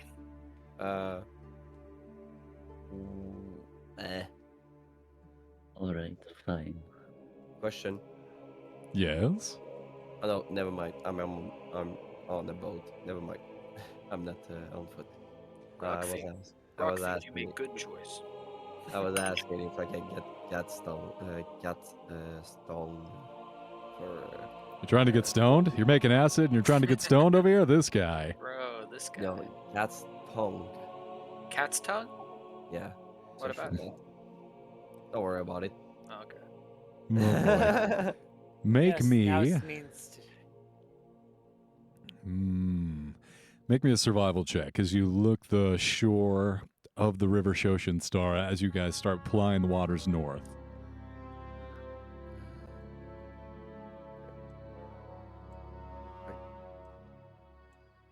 That's a 6.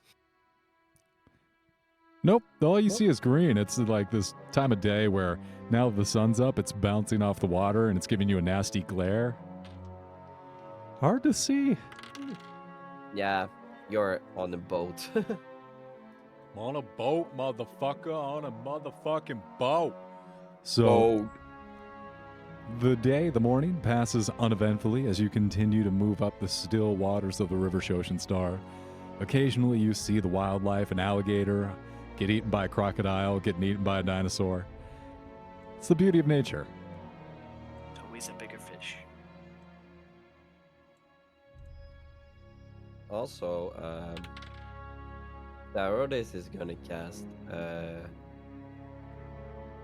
Yeah, he's going to cast good berries. Nice. Yeah, on the way, and you gotta keep it until the body is sustained of getting food. So yeah, How does Goodberry work again? I think you like roll and you determine how many good berries you get. Is that how it works? no, up to 10 berries appears in your hand, and they are infused with magic for the duration. A creature that uses action to eat one berry. Each berry, eating a berry is 1 hit points, and the berry provides enough nourishment to sustain a creature for 1 day. The berry loses their potency if they have not been consumed within 24 hours of the casting of the spell. So you hand out And some I- snacks, save the provisions that you have on the boat. Yeah, you're keeping Yep. everyone going. Yeah. Yeah, Farrell and Gondolo are very eager. They take the good berries and they're like, "Ah, Well, thanks, man. I was just starting to get a little peckish, and oh boy, I mean, after One Yeah. each. Are you sure that's gonna be enough to fill me up? I mean, they're so small. Try it. Don't worry.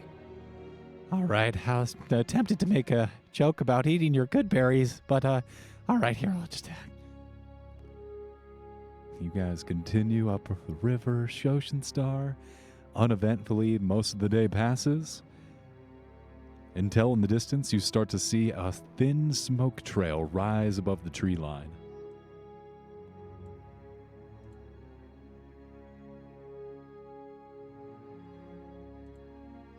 What? There is a thin trail of smoke rising up into the sky above the tree line. As you continue to paddle up the river, you become closer. You're getting closer to this thin trail of smoke.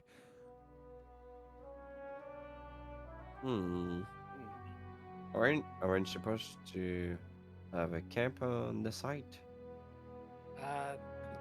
Well, let's see. Our last neighbors weren't too friendly.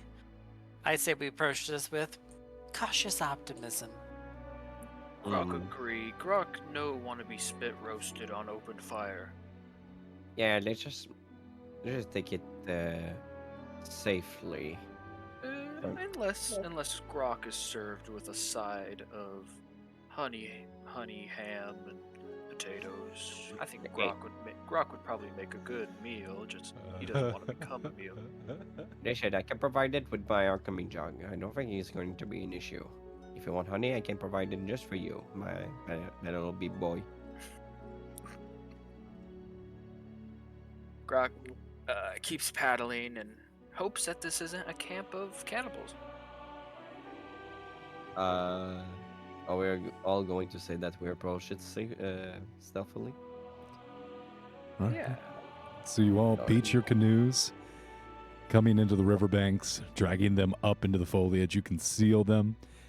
As you start making your way towards the thin trail of smoke rising up into the sky, you see that there's a large cliff face that you get closer to that begins to poke its way up out of the jungle above the trees. I need you all to roll a stealth check as you approach the camp. That is a 21.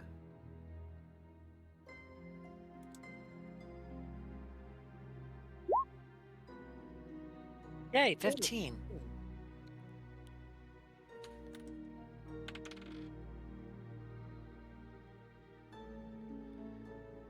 That leaves Grok and Dwar. Could I get a couple of stealth checks from you folks? Grok. Yeah, I Grok, was just getting my Grok got a feet. 21. Nice. Grok is very stealthy, very light on his feet. You are Arnold Schwarzenegger in The Predator. Yeah.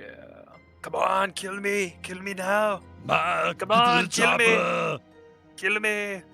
Dor, what was were you prepared? I was just finishing adding my feet. But I got a 1. A nat 1? A nat 1. A nat 1. I'm A nat wearing one? chainmail, so A nat 1? A nat big 1. ol' chinky chank. So as the rest of you very stealthily and carefully make your way through the jungle, Where avoiding does it stealth vines. Anyway, he'd probably just be charging forth, cutting through with his hammer. You all pick your ways very carefully through the jungle, and behind you hear snap, crack, pop, whoosh, whoosh, as the dwarf just slices their way brazenly through the jungle. But more of you being quiet than the others, you successfully come across into this camp without being noticed.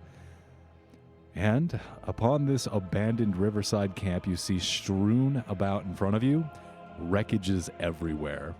This tent that unfolds in front of this small clearing on the side of the river Shoshenstar, beneath this huge, maybe 100, 200 feet tall cliff, you see these tents are destroyed. It's wreckage.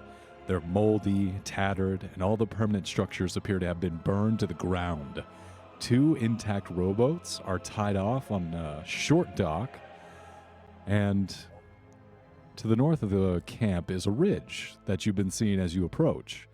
Built into this ridge is an 80-foot tall stone statue carved to look like a man with a crocodile on his back.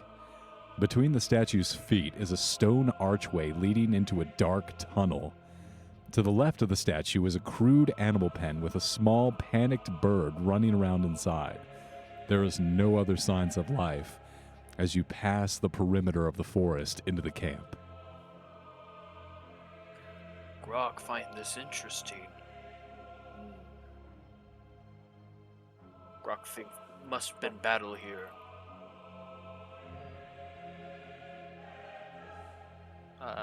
Grok will stroll up to the bird and cast Speak to Animals and see why the bird is panicking. Oh God! Oh God, the animal alive! Oh my God, the animal alive! They're all dead and they got eaten! Oh my God, oh my God, oh my God! Hey! Yeah! Hey! Yeah! What happened here? It came out of the jungle, man! It's like a whole horde of those motherfucking undead, and they just ate everybody! Oh my God! Oh God, they ate them, bro! And you were spared? I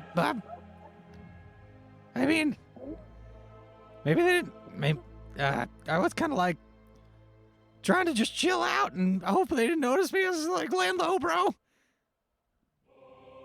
Grok find this interesting. Can you fly, little bird? Yeah, I can fly. Grok find you useful. Meanwhile, would Dwar you- is just gonna be walking right into the camp to check things out. Yeah, or you see like all these tents. There's some of the Hello? tents are a little bit bigger. Some of the other tents are a little smaller. There's like a command tent kind of looking thing where probably someone important was, but it's just been smashed and it's on the ground now. Yeah, it's essentially. Oh, let me get you guys a map. Yeah.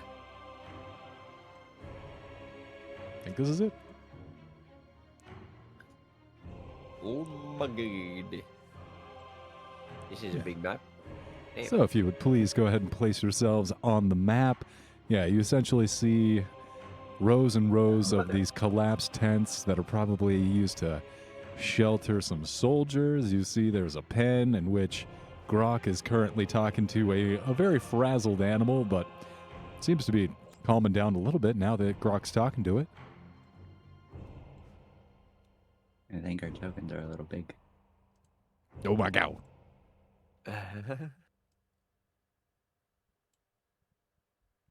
Well, yeah, it's going to be close enough. Oh, nice. This is a nice map. So the camp is empty, right? Well, make a perception check. Okay. Oh boy. That is a 10. It's empty. Make a D4. I can make a D4. Let's see. See if that saved me. Yes, a 14. 14? Yep, you look around. The only sign of life that you see is this bird that's trapped in the cage. All right, what's in the tent that is over here? Little tent right there. Yeah.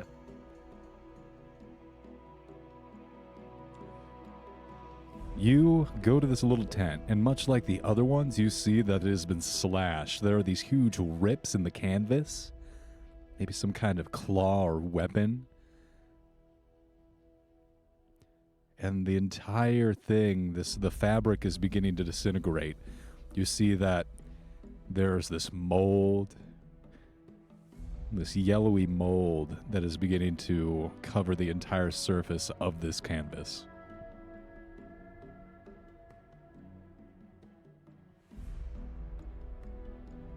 He tries to look if like anyone left things inside the tent.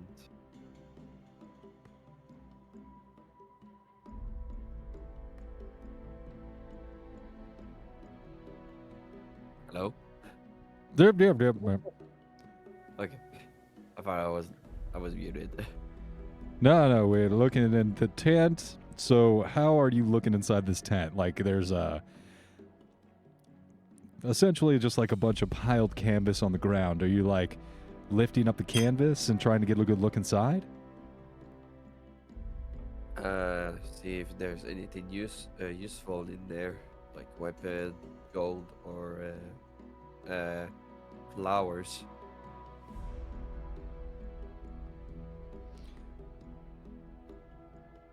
Do. So you lift up the canvas and looking inside the tent, all you see is like some rancid bedrolls. Everything in there is just like what an average soldier would carry on them in the field. You don't see anything valuable. There's nothing like even the water containers has been smashed. All the food rations are all rotted, and anything that looks like it might be of value is either already been extracted. But yeah, there's nothing there that's actually valuable for you to. It's just very basic stuff for a camp follower. Can I see how many days the rations were rotten? It seems like maybe like a 2 or 3 day provision of rations. It does not seem particularly like well supplied, and maybe there was more at some point, but everything in here looks like it had gone so far bad it wasn't worth taking. All right. Jag sitter där och describerade det där says. What happened here? So strange. And as you're looking inside the tent, this yellow dust, almost like gold sparkling in the sunshine, comes down and starts to coat you in a very thin film. Would you be so kind as to make a Constitution saving throw, please? Oh my god. Instant death spores. Common. These are It's common okay. in the shoulder. Oh, natural 20. Let's go. Nice. So you take I take damage. 12 points of poison damage. All right. I will literally cast Absorb Element to reduce that to how many? So you had 12 points of poison damage. That would reduce it to 6 if you're resistant. Yeah. I also takes it to literally not take as many damage as I want. I take 3 poison damage as I guess absorb elements. And who the fuck put me that fucking spore on me? So this was the yellow mold that was coating the entire surface of the canvas, and as you lifted it up to get a better look inside, it kind of poofed it off into the air. You are not poisoned. All right, I will because you literally succeeded. I will cast Druidcraft to literally put this spore out of the fucking camp. So you spend the next 15, 20 minutes going around the camp and banishing all of the patches of yellow mold that you see that have grown throughout the camp. And you see that the yellow mold has creeped from the river up into the camp, and it's pretty much taken over most of the camp at this point. But you go through and very methodically banish with Druidcraft all of the mold that has begun to infest this abandoned camp. What are the rest of you doing? Also, I want to analyze this kind of poison as I put it into a little spot. Go ahead and add 1 vial of yellow mold to your inventory. Okay, Dwar no. is going to unabashedly be searching through. Wait. Wait. Okay, 1 vial of yellow mold poison. Yellow mold. That's all you got is one vial of yellow mold. Not yellow mold poison, just yellow mold. The vial of antitoxin that you provide me, was it for this kind of poison? Well, this kind of effect? I don't remember. You said yellow vine poison, but I think Ah, it's yellow different. mold. Yellow vine and yellow mold are different. Mold. All right. Can I? Wait. No, I cannot make antitoxin. Can I try to make antitoxin of it? Absolutely. It's going to take some time, though. Is that what you're spending your time doing? Yes. All right. So you take out your alchemy kit and you begin to start trying to make an antitoxin to the yellow mold. Door? Could I keep? Yes. Grok, yes. No. Yeah, it should be Door's turn. I mean, unless you want it to. I just wanted to continue talking to this bird. Sorry. It's Um, just. You can finish your stuff with the bird. real Yeah. quick. No, it's fine. I'm done. So you can go. Okay, so Grok's like, would you like to join me on adventure? Me feed you and you help me along. Yeah, you don't have to stay in this dingy camp. Win. All right. I like all right. I like the idea of this food. Yeah, go ahead and just get me out of here, man. Good. And Grok dusts off his shoulder. Grok, think you sit on shoulder. It's best for everyone if I look cool. Do you just brush your shoulders off, bro? Grok no want, dirt when you sit on shoulder, which you are gonna do, unless you don't want to. But Grok think you should. All right. I totally will. Just you could maybe open the door or break apart some of these bamboo pieces so I get Grok out of here. smashes the door with his maw. Yeah, doesn't take too much work. Yeah, you make short work of the bamboo. And as soon as the hole is big enough for this creature to get out, the axe beak flies out of the cage and off into the forest. Ah, fuck you, bro! Get out of here! Ah, you stupid! Later! Ah! Grok feels betrayed. Grok has never been hurt like this in his whole life, except when his wife died. But Except then. But since this then. this is comparable to that. This Is comparable. Whew, man. 1 to 1. Grok is reeling. Grok's gonna sit down for a little bit. Actually, he's gotta soak this in. Damn, man. Like, Oof. what is life? Dor, what are you doing? So Dwar is just walking up to this and just using his hammer to clear anything out of the way. So one of these larger tents, huh? Yeah. How many are we on the party? Just asking. 7. 7? Alright. It takes 2 good berries and eat it to gain some hit points. Alright.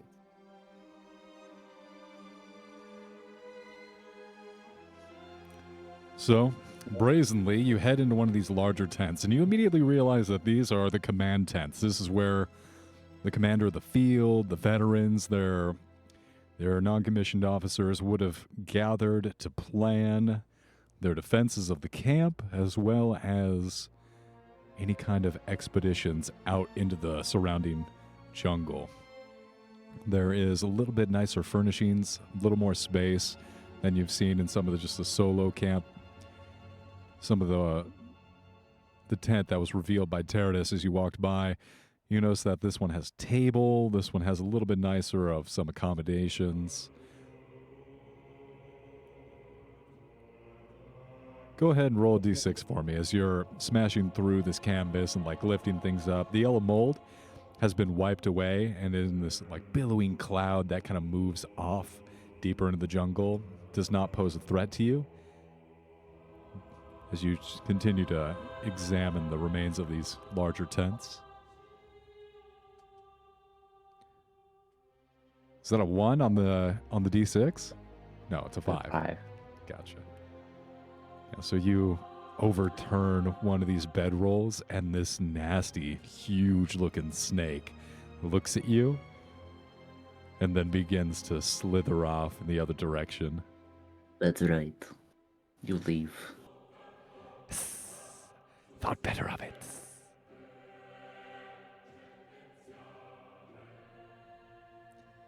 But yeah, that's what you find. You guys find a completely ruined camp. All the tents, nobody in them. Ugh, this is boring. I'm going up to the biggest statue.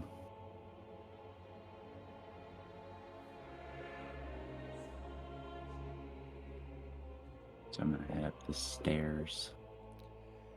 As we begin walking up the statue, there's a little bit of a staircase until you get to the feet. And as you scale onto this first platform, Salida, at your side, is kind of looking up at this huge statue of a person with a crocodile on their back. And she begins to have like a wistful expression on her face. Crocodile. Do you know the person? Every Chilton knows this story. In the early days of the world, man stood by the banks of the river frightened.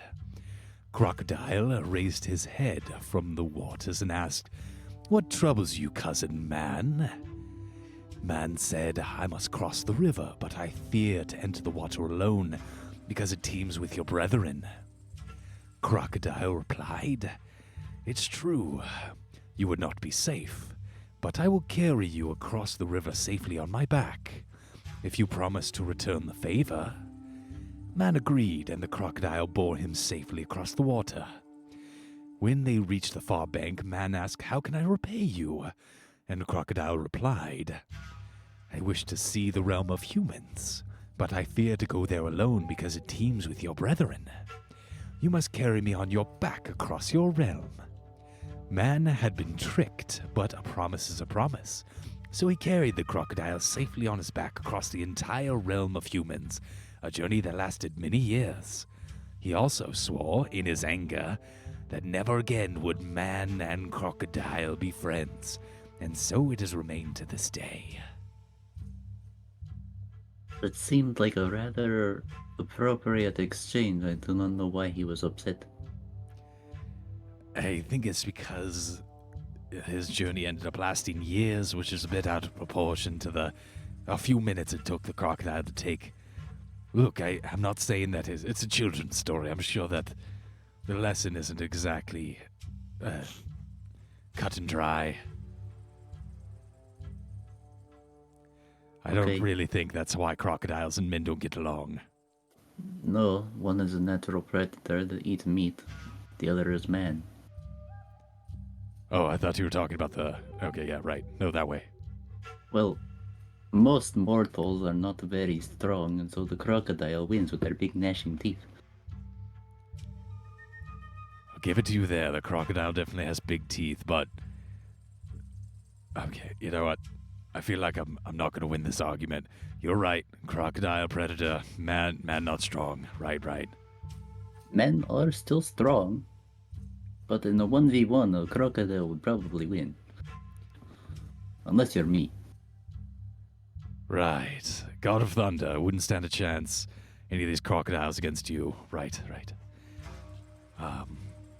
So this is a weird shrine.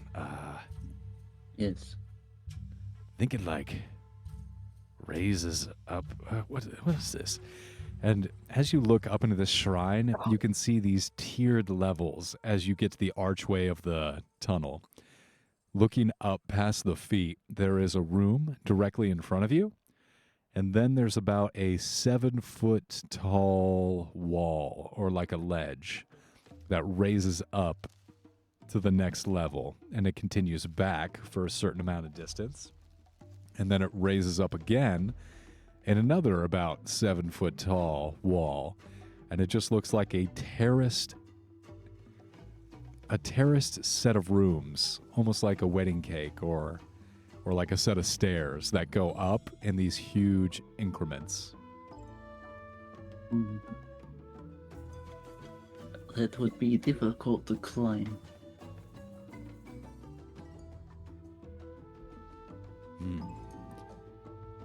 Yes, maybe it'd take two of us to kind of help each other up. Might not just be something that we could jump up, especially for you. Not saying that you're not What powerful are and you all even God, flying? just vertically challenged compared to some of the rest of us. Mm.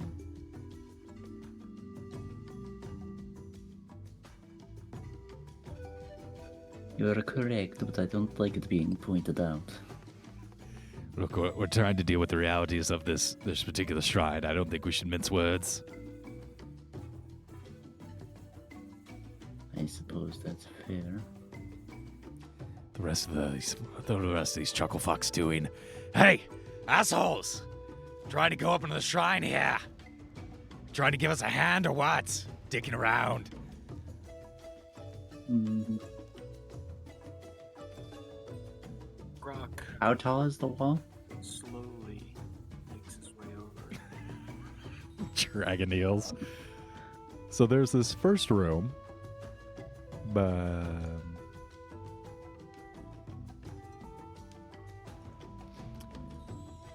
The first room is about 23 feet high.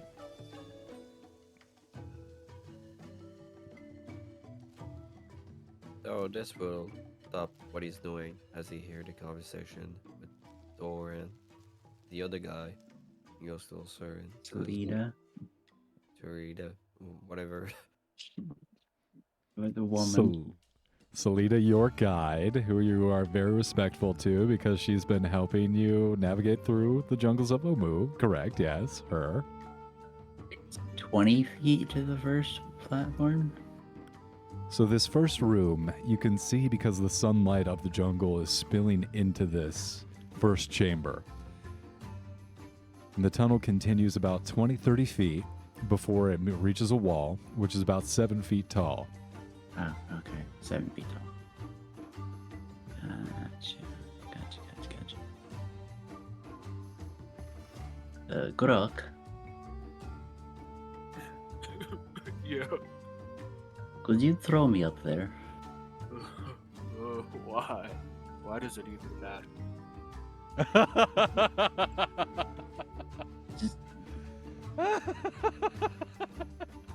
Because I want to go up there. Okay, fine.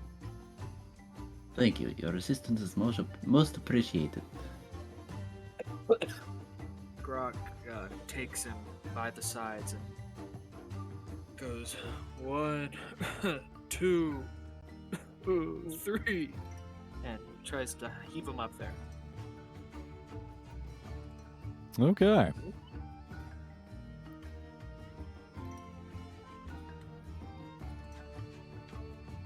Music is jamming. Is this from a video game? World of Warcraft. Oh, nice. Can you use this music? No.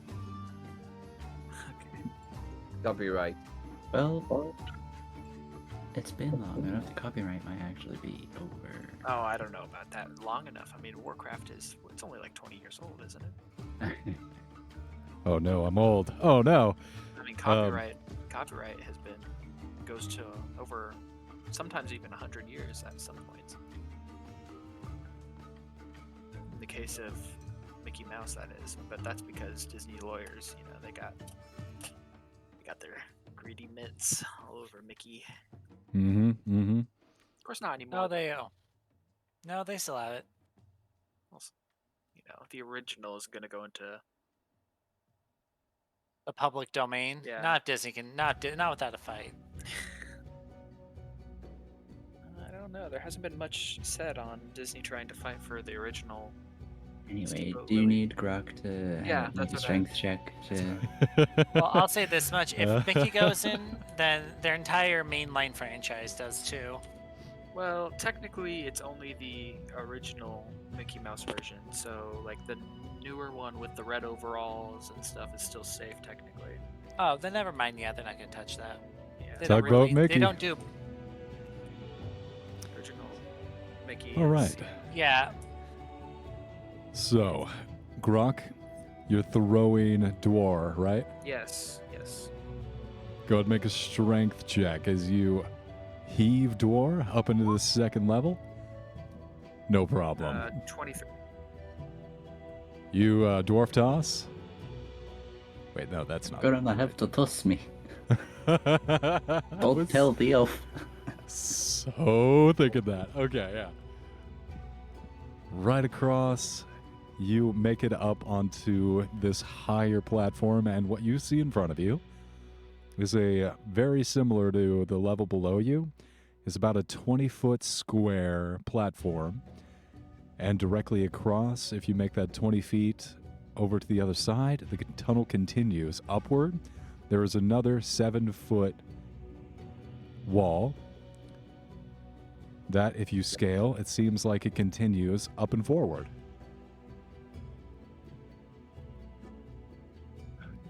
I actually don't have rope.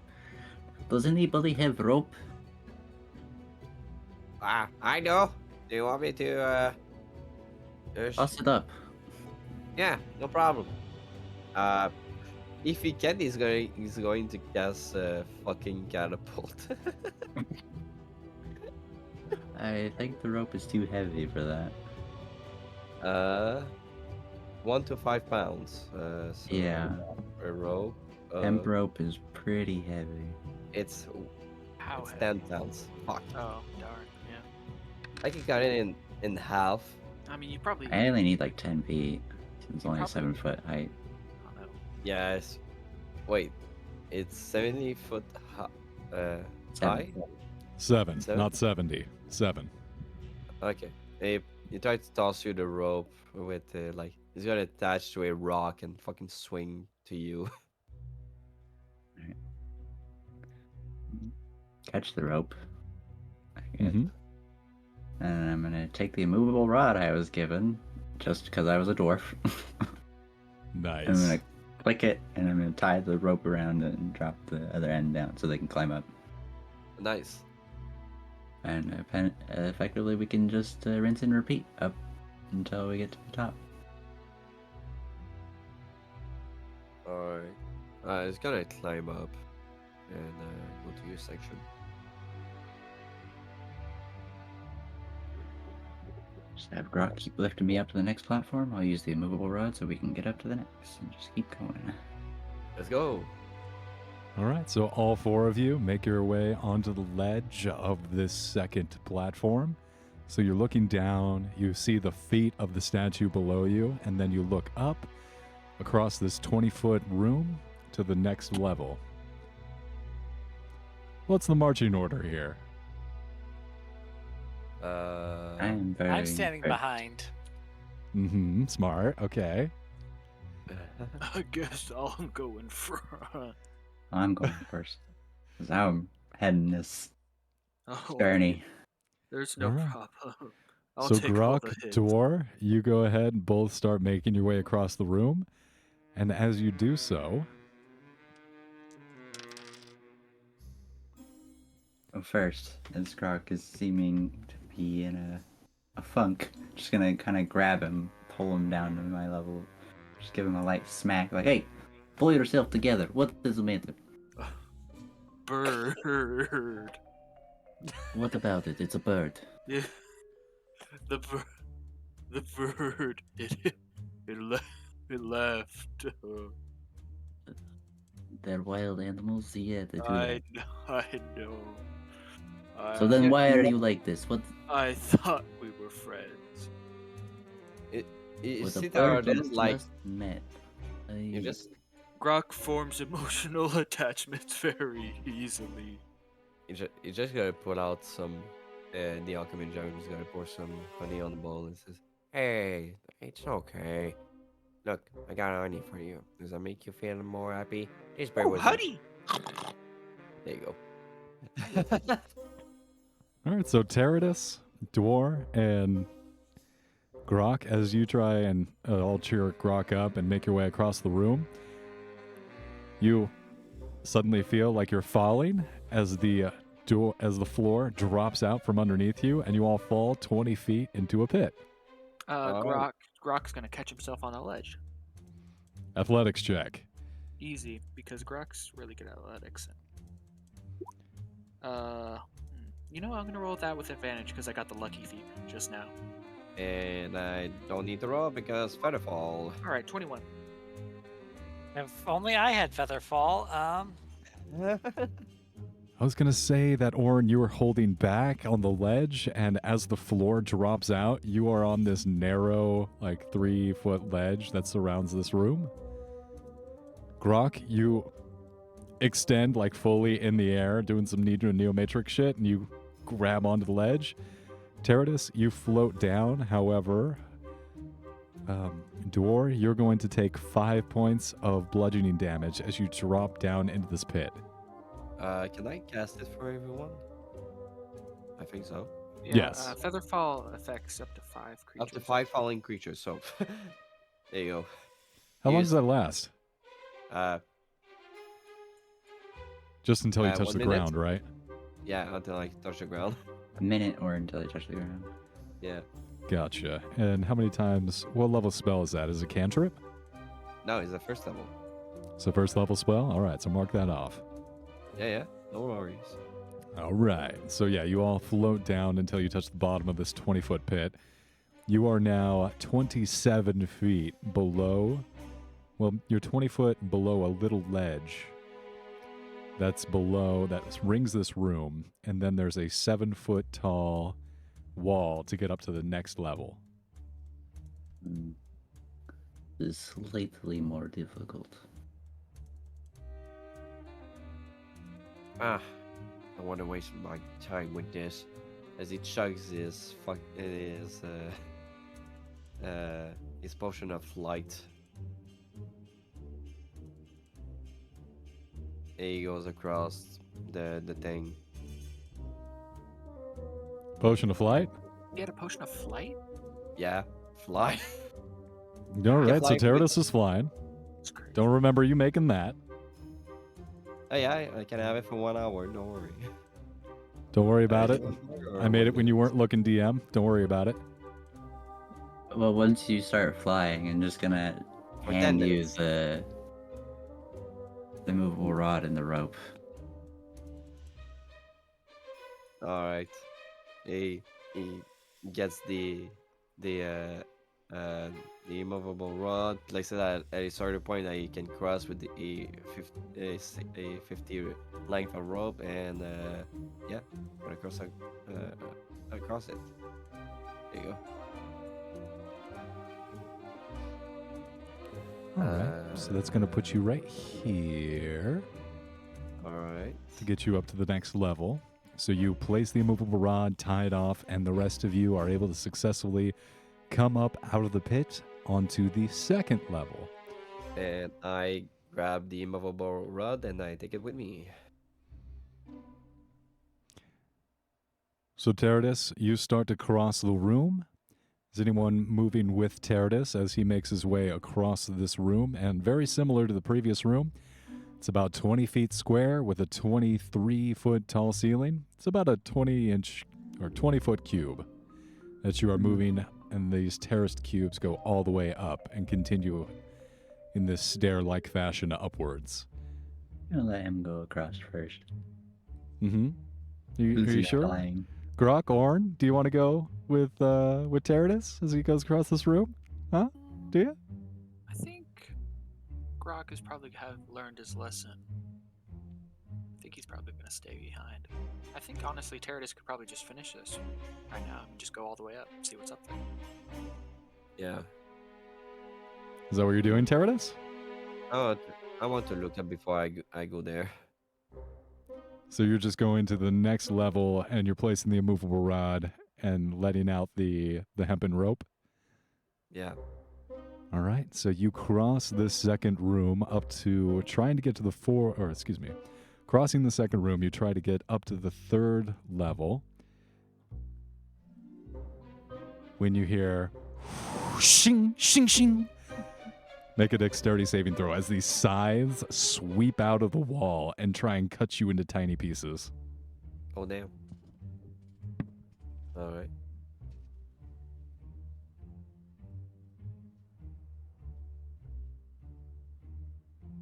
That's a 15.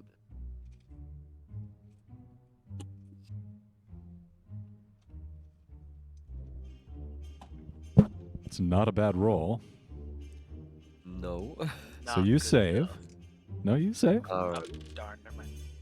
All right. 8, 5, 12. Wow. Wow. Rolled so damn high. Rolled 3 8s on these d8s. Nice. So that's going to be So- 30 slashing damage reduced to 15 as these blades slice through the air and cut you pretty good. You're able to dodge a lot of them, but they get you a little. They give you a little nick. Okay. So I went by there and says, I'll go there.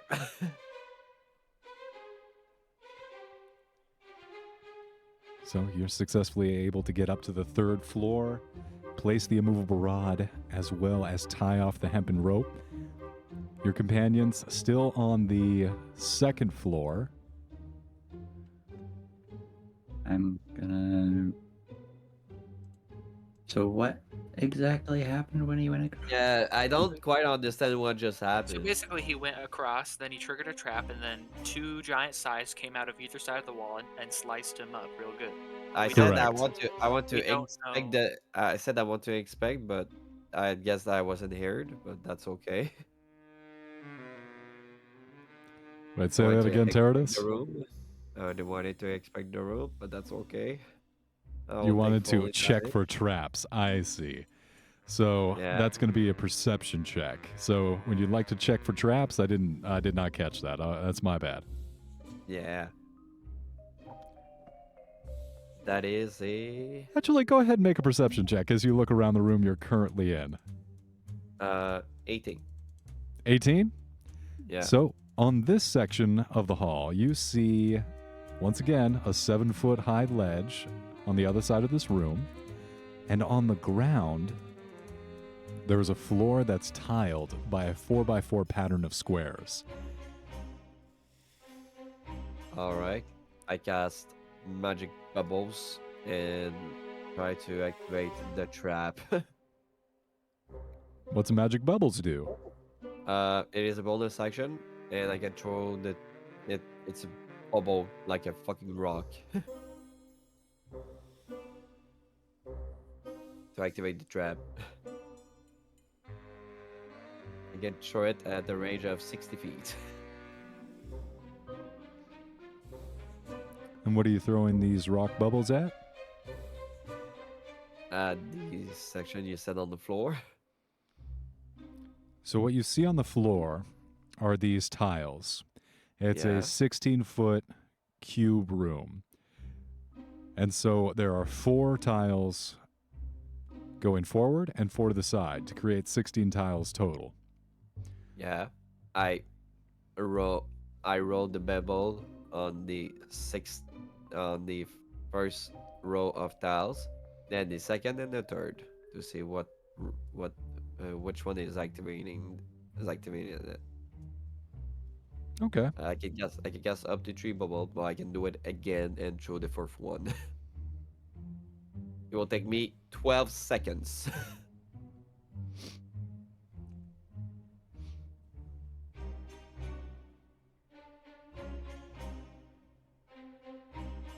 You want me to retrieve my damage? That I got? No. So you cast these magic bubbles, and these rocks roll onto the first row of tiles. And you immediately feel heat. Flames erupt out of the walls as you are completely engulfed in fire. Please make a dexterity saving throw. I'm staying behind. What the fuck? Room in fire. I don't move into fire. I stay in place and I throw the bubble. That's what I'm doing. I'm staying in place and. But you're still in the room. Get out of the fucking room and fucking throw. No. Dexterity saving throw. Oh my god. Okay. 22. 22. Yeah. You take.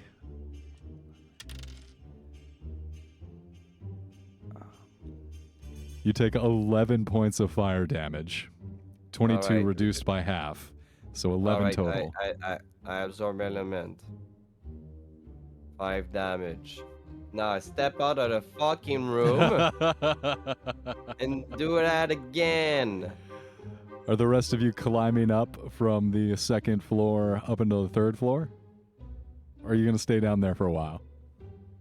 Seeing the flames, I'll wait for a second. All right. So, yeah, you back out. You fly back down to the second room. This is kind of like a terraced staircase. So there's not like... There's not a way for you to... there's not a way for you to, like, fly back and keep eyes on the room. Like, there's only 3... The ceiling is 23 feet for each of these rooms below the tiled room that you're in, or that you're looking at right now, that you place the immovable rod in. So there's only like a 3-foot gap if you want to move back into one of these previous rooms for you to see what's happening in the room that you're trying to look at, this tiled room. So if you want to like fly back into the second room with the blade size,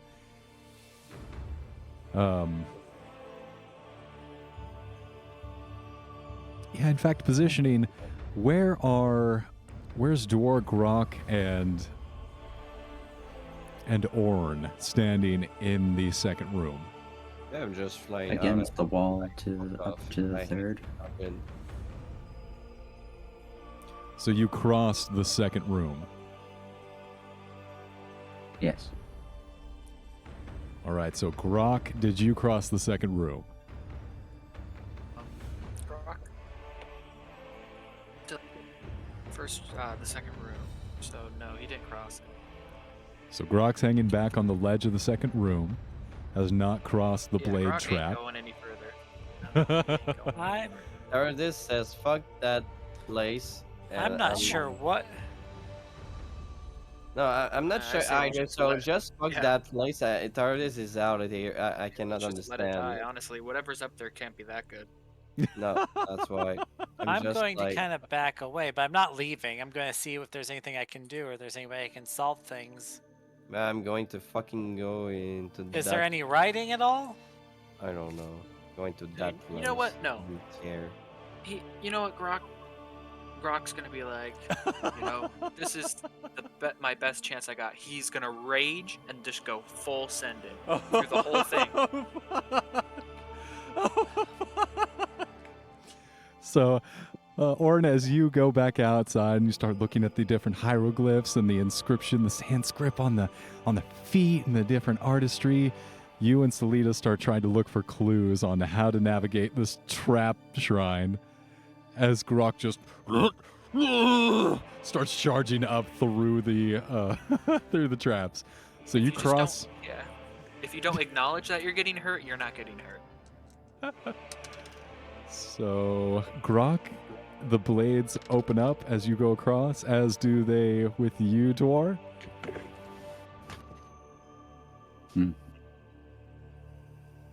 That is going to be 48.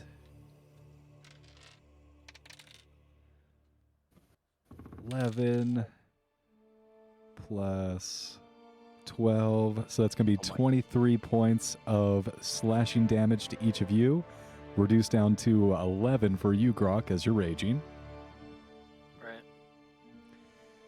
And you climb up the rope that is leading up to the tiled room and getting on the ledge of the tiled room. The tiled room sits before you. What do? There are... Run straight through it. the flames engulf the room. It's going to be 4d10.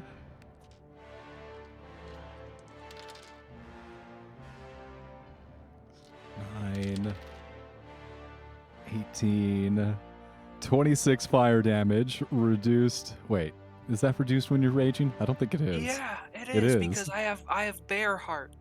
Ah, 13 points of damage to Grok. bear totem. And I yeah, just you keep find going. you find yourself at the opposite wall of the tiled room. There is a 7-foot ledge before you. Oh, What's your strength? I just jump. 18. Yeah, I think your high jump might be able to just leap. I'm high jumping it, bro. I think it's half your strength score. Is your high jump? So if it's 18 and be or 16 and be 8 Yeah, feet. I just jump it, man. No problem. You jump up to this small ledge, 7 feet above you. And as you kind of like rock back and forth trying to catch your balance, there is about 1 or 2 feet of a ledge here and a door. I smash the door open. You smash your hand on the door. Nope, It does my not maul. give. My maul. Yep, okay, yeah, duh. You smash your maul onto this door. It is made of wood and So does shit- not budge. What's your strength? 18. Okay, so your high jump is 7 exactly. Perfect. Okay. It's 3 plus strength modifier. Oh, cool. Nice. So yeah, Grok still raging, but he's like, "Rrr, it's not smashable. And then he goes for the door handle to see if that'll open it. No door handle. There is a pattern on this door. Now that you're seeing red, but you go for the door handle, so you're trying to think it through. There is a square. There's a grid on this door. And seems like 4 of the 16 squares on this door are blacked out. Okay, but I didn't see that. Okay, thanks. It was above you. You would have had to I was in the room. cross. You would have had to cross the 3rd room up to the ledge, and you would actually had to get on the ledge to see the pattern on the door, unless you were just a little bit taller than you are. Maybe if you were like, Oh, he's flying. Yeah, I was flying. Like, okay. well, you got to specify. Alright. Alright, so Oh Grok my looks god, at do I these have to black- always and- say that I specify that and he- I'm always flying? Okay. and he pokes the 4 black squares out of the 16. See if that works. You poke the squares, nothing happens. The squares on the door, you poke them, they don't budge. There's no click, there's no give. The squares that set off the fire. Is it when Grok stepped on them that? Yes. Okay.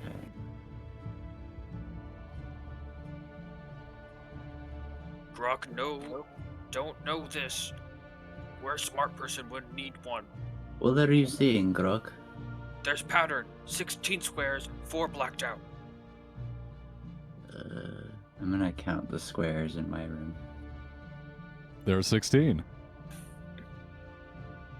There are 16 down here. Where are the blacked out ones? Where are the blacked out ones? You two communicate. I'm having trouble telling the actual pattern in the module here, so I'm just going to say you two figure it out. You communicate what the squares are, and you go ahead and press them, Dwar, as Grok calls them out to you. And as you do so, there's a little bit of moment of like, please don't barbecue me, and you press it, and no fire comes out of the walls. And as you finish the pattern, and you press the last square, the door opens up in front of you, Grok. Grok charges in. Hold up. Help me up. Wait. Grok, he goes and stops in his tracks and goes back. And then, I'm guessing you're giving me the immovable rod and the rope Yeah, situation. I'll toss it up. Yeah, he tosses it up. Grok puts it where it needs to go. Climb up. Good. The as soon as you climb up, Grok goes "Ah!" into the room. The floor of this dusty 40-foot high, 20-foot wide chamber is lit by dinosaur bones. Oh, not lit. It's littered with the dinosaur bones, of the bones of the dinosaurs. Webs stretch from the walls to a 30-foot tall center pillar, coiled around which is a narrow stone staircase, its steps covered with dust. Carved into the pillar are reliefs of a man carrying a crocodile. The reliefs follow the stairs to the top of the pillar, on which sits a large, beautiful ceramic jug. Nice. Okay, so the pillar itself is 30 feet high, right? And then you said there's a staircase that leads to the top, and at the top there's a jug. Mm-hmm. Okay, then Grok and charges up the stairs. Is there All right. another way out of this room? No, it just looks like you look around. This room seems completely blocked off, other than the light that you're bringing into the space. There's no openings. There's no windows. It's just the way back that you found. A new hand touches the jug. The jug is calling. So, Grok, you storm up the stairs. As soon as your foot hits the third step,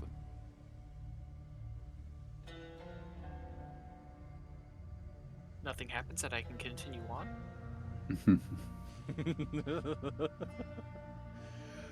you feel the air electrify, the ozone. You can taste it for a split second before make a dexterity saving throw as this lightning rips out of the staircase and shocks you. I'm gonna use lucky on that. 15. 15? Mhm. That saves. Oh, good. Then I just keep going. 7,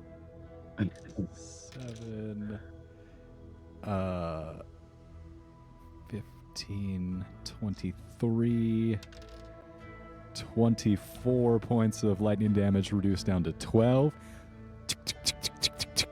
You hit the 10th step. And once again, you feel... Wait. Okay. That's terrible. That's not good.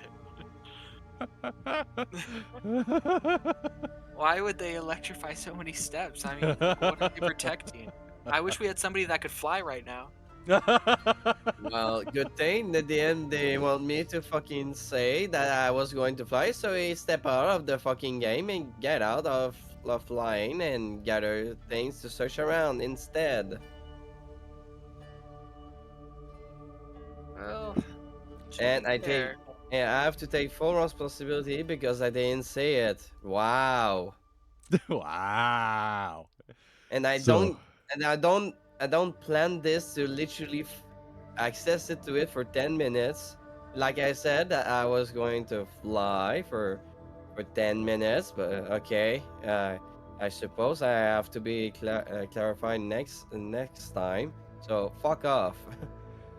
So, Grok, as you move up these stairs, you're knocking a lot of the dust off. And as you take a second to look at each of the stairs, you look back down at the third step where you got shocked, and you see that there's a glyph on the step beneath the dust.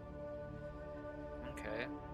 At this point, Grok's probably out of his rage by now anyway. So he's like, when step on glyph, Grok shock. No step on glyph Grok no shock. Grok step over rock. So he kind of gives it all his breath, and he tries to blow on these stairs, trying to blow all the dust away, see if there's any glyph rocks approaching him as he just, step by step. Takes you a few minutes, but you're able to successfully vacuum off air dust all the steps, and you do catch the remaining lightning glyphs. And stepping over those steps, you make your way all the way around the circular staircase up to the top and retrieve the alchemy jug that's placed here. Oh, cool. We got another alchemy jug. Something that I already have. Grok looks at it.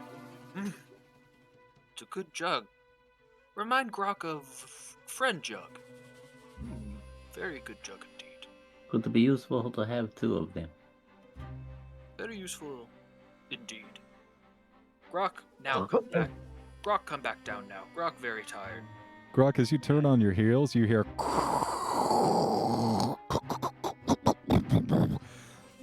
Can you make a dexterity saving throw, please? Sure. As the 50. temple. 50? 50? Wow. No, 15. Thank you. You do save as these pieces of the temple begin to rain down around you at the removal of the jug. You take 9 points of bludgeoning damage as some of these bricks and pieces of the statue slam into you. Well, Grok is down. Oh no! Is Grok within 60 feet of me? Yes. Healing word. I get knocked down, but I grok up again. And my healing word is thunder. 7 points of health. Nice. Grok gets back up. Urgh. Run, Grok. Grok runs back down the steps, careful to not trip on any of these electrified glyphs. With the jug? With the jug, of course, yes. Okay. Yeah. Luckily, he's strong enough that I'm sure that won't impede him much. All right, you run down, you get to the end of the treasury, and you're about to make your way past through the door back down to the tiled room. What do you do? Grok remember getting singed in this particular room. Grok, think of a solution. If we take the ones that I stepped on to get across safely, I think we'll be alright. Grok, think that's a good idea. You lead the way. Alright. We will do that. Crossing across the very specific pattern that was on the door, you do not activate the flames and the other Thunderwave spell that would have pushed you from the 4th level through the other 2 levels. And successfully make your way back down onto the 2nd floor with the blade size. Is there anything unique about this floor? Take a look around. Nothing. We have no time. Grok, have wonderful idea. What? Grok, throw you and Jug across the room. Grok then goes through blades. Grok die. You bring Grok back. You do know that you've seen the blades come out of the walls a few times now, where these slits in the walls are. We might just be able to time it. They only pass once? There Or are a twice to go series back of to. blades. They pass directly from like right to left or left to right. There are multiple of these long slits that run the walls of this particular room. Is there gaps between them? There are a little bit of gaps, yes. Alright. So instead of doing that and potentially getting both of us killed, we can maybe move in between each of the blades. Grok, not that dexterous. You think Grok could get through blades? Maybe.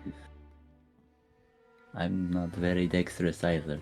Well, Grok, need remind you that building is collapsing around us. We must act quickly. Right.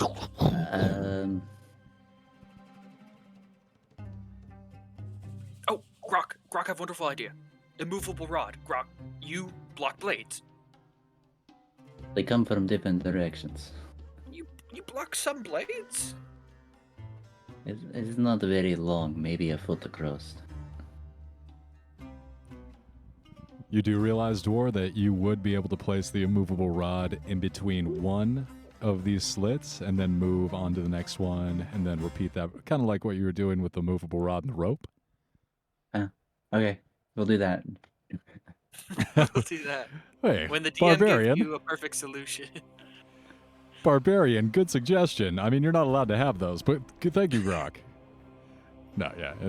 Yeah, so using the expeditiously the immovable rod, you place it in front of each one of the blades as they are about to shing, and they tink, get caught on the immovable rod. You're able to lower yourself down into the pit on the second level, and then, oh, well, you're in a 20-foot pit now.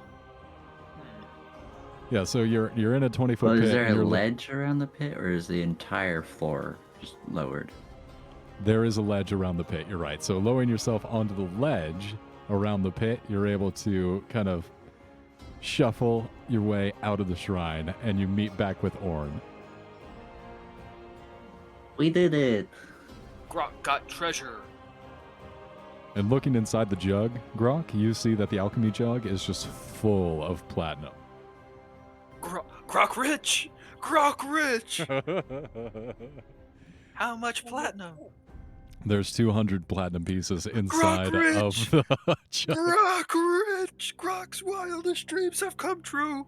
Grok not sharing a piece with the government. Then how about with the God of Thunder that helped you? Grok suppose there's enough to go around. Is there? It can be a thing. Like there's 200 platinum pieces Grok, in this Grok, alchemy jug. Grok make proposition though. Platinum heavy. Grok could haul it for whole group. I am the God of Thunder, I can carry my own money. Grok, see no problem with that. Can I investigate the alchemy jug? If he's going to pour all of it. You're investigating the alchemy jug for what? Can I sense if it is an alchemy jug or it's just a like? It's a little bit different from yours? yours. It is a functioning alchemy jug. You recognize the enchantment on it. Uh-huh. Yeah, it may be a little bit. I mean, you look at the craftsmanship; it is exquisite, but it seems to be of a different lineage than your own. What lineage is it? Well, yours is more of a like an artificer with you who use draconic and some of the more old magics. This seems to be. I mean, you see some of the iconography of the god Ubtao. You see that there is a more druidic and natural influence on this alchemy jug, but should work all the same. So, does it work the same as mine? Yes.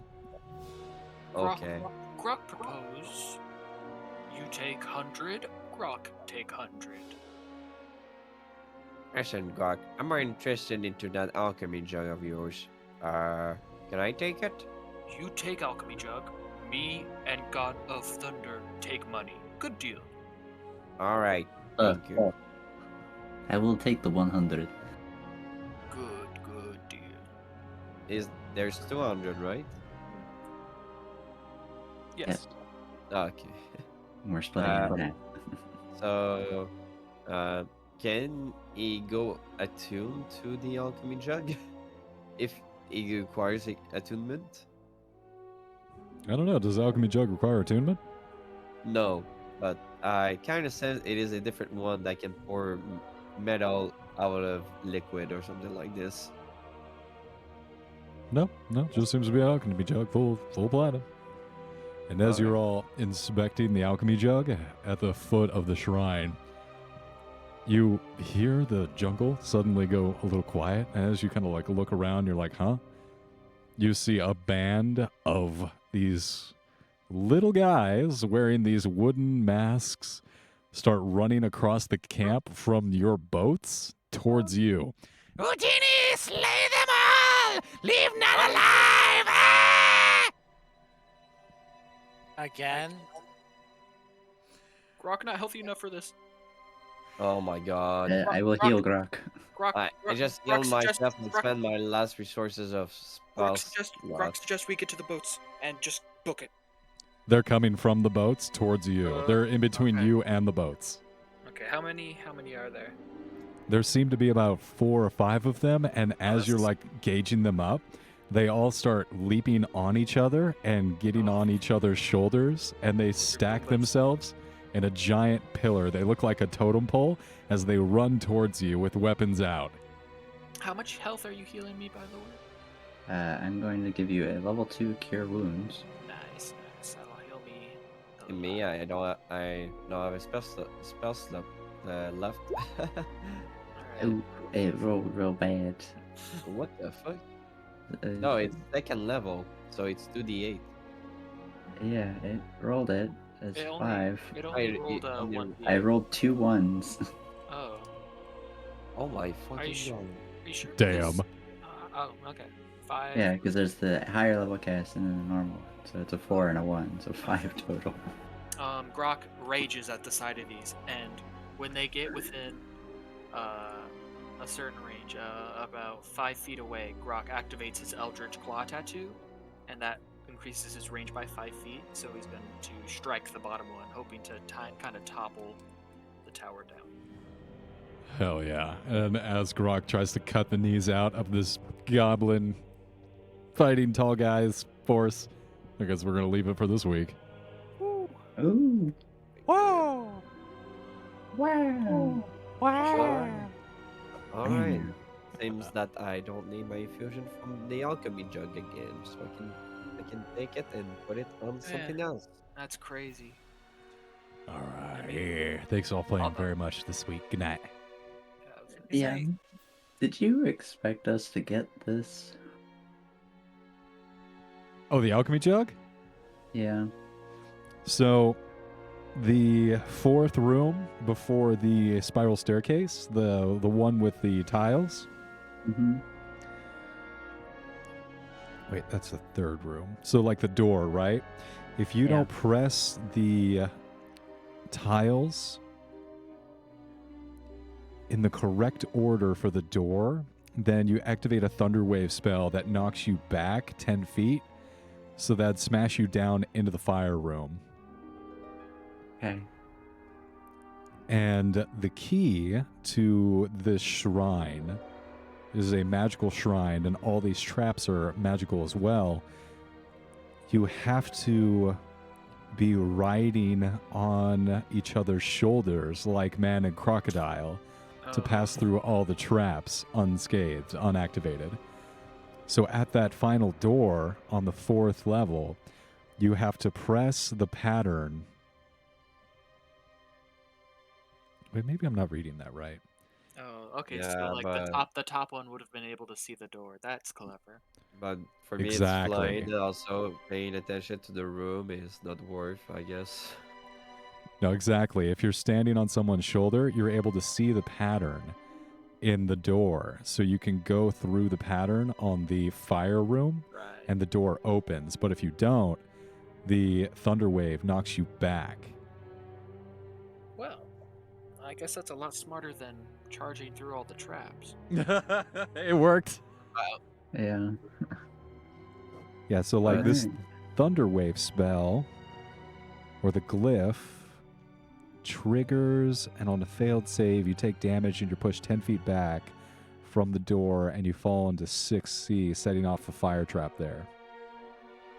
Yeah, so Okay. that's just supposed to burn people down. And since I know Orn, you got it, you picked up on the man on the crocodile riding man, but like I kind of wanted to see you guys get through it. So I was just like, fuck it. That trap's too hard. It wasn't hard if you would just tell me there's a pattern on the fucking door when I had got a 18 on the persuasion, but okay. Look for it. Look for it. Make a perception check, and you'll see it. But yeah, thank you all very much. That's where we're gonna end it this checked week. I checked the room. Did you check that room, or did you check the tiled room? I checked the third room. This is the fourth room. Yeah, there's a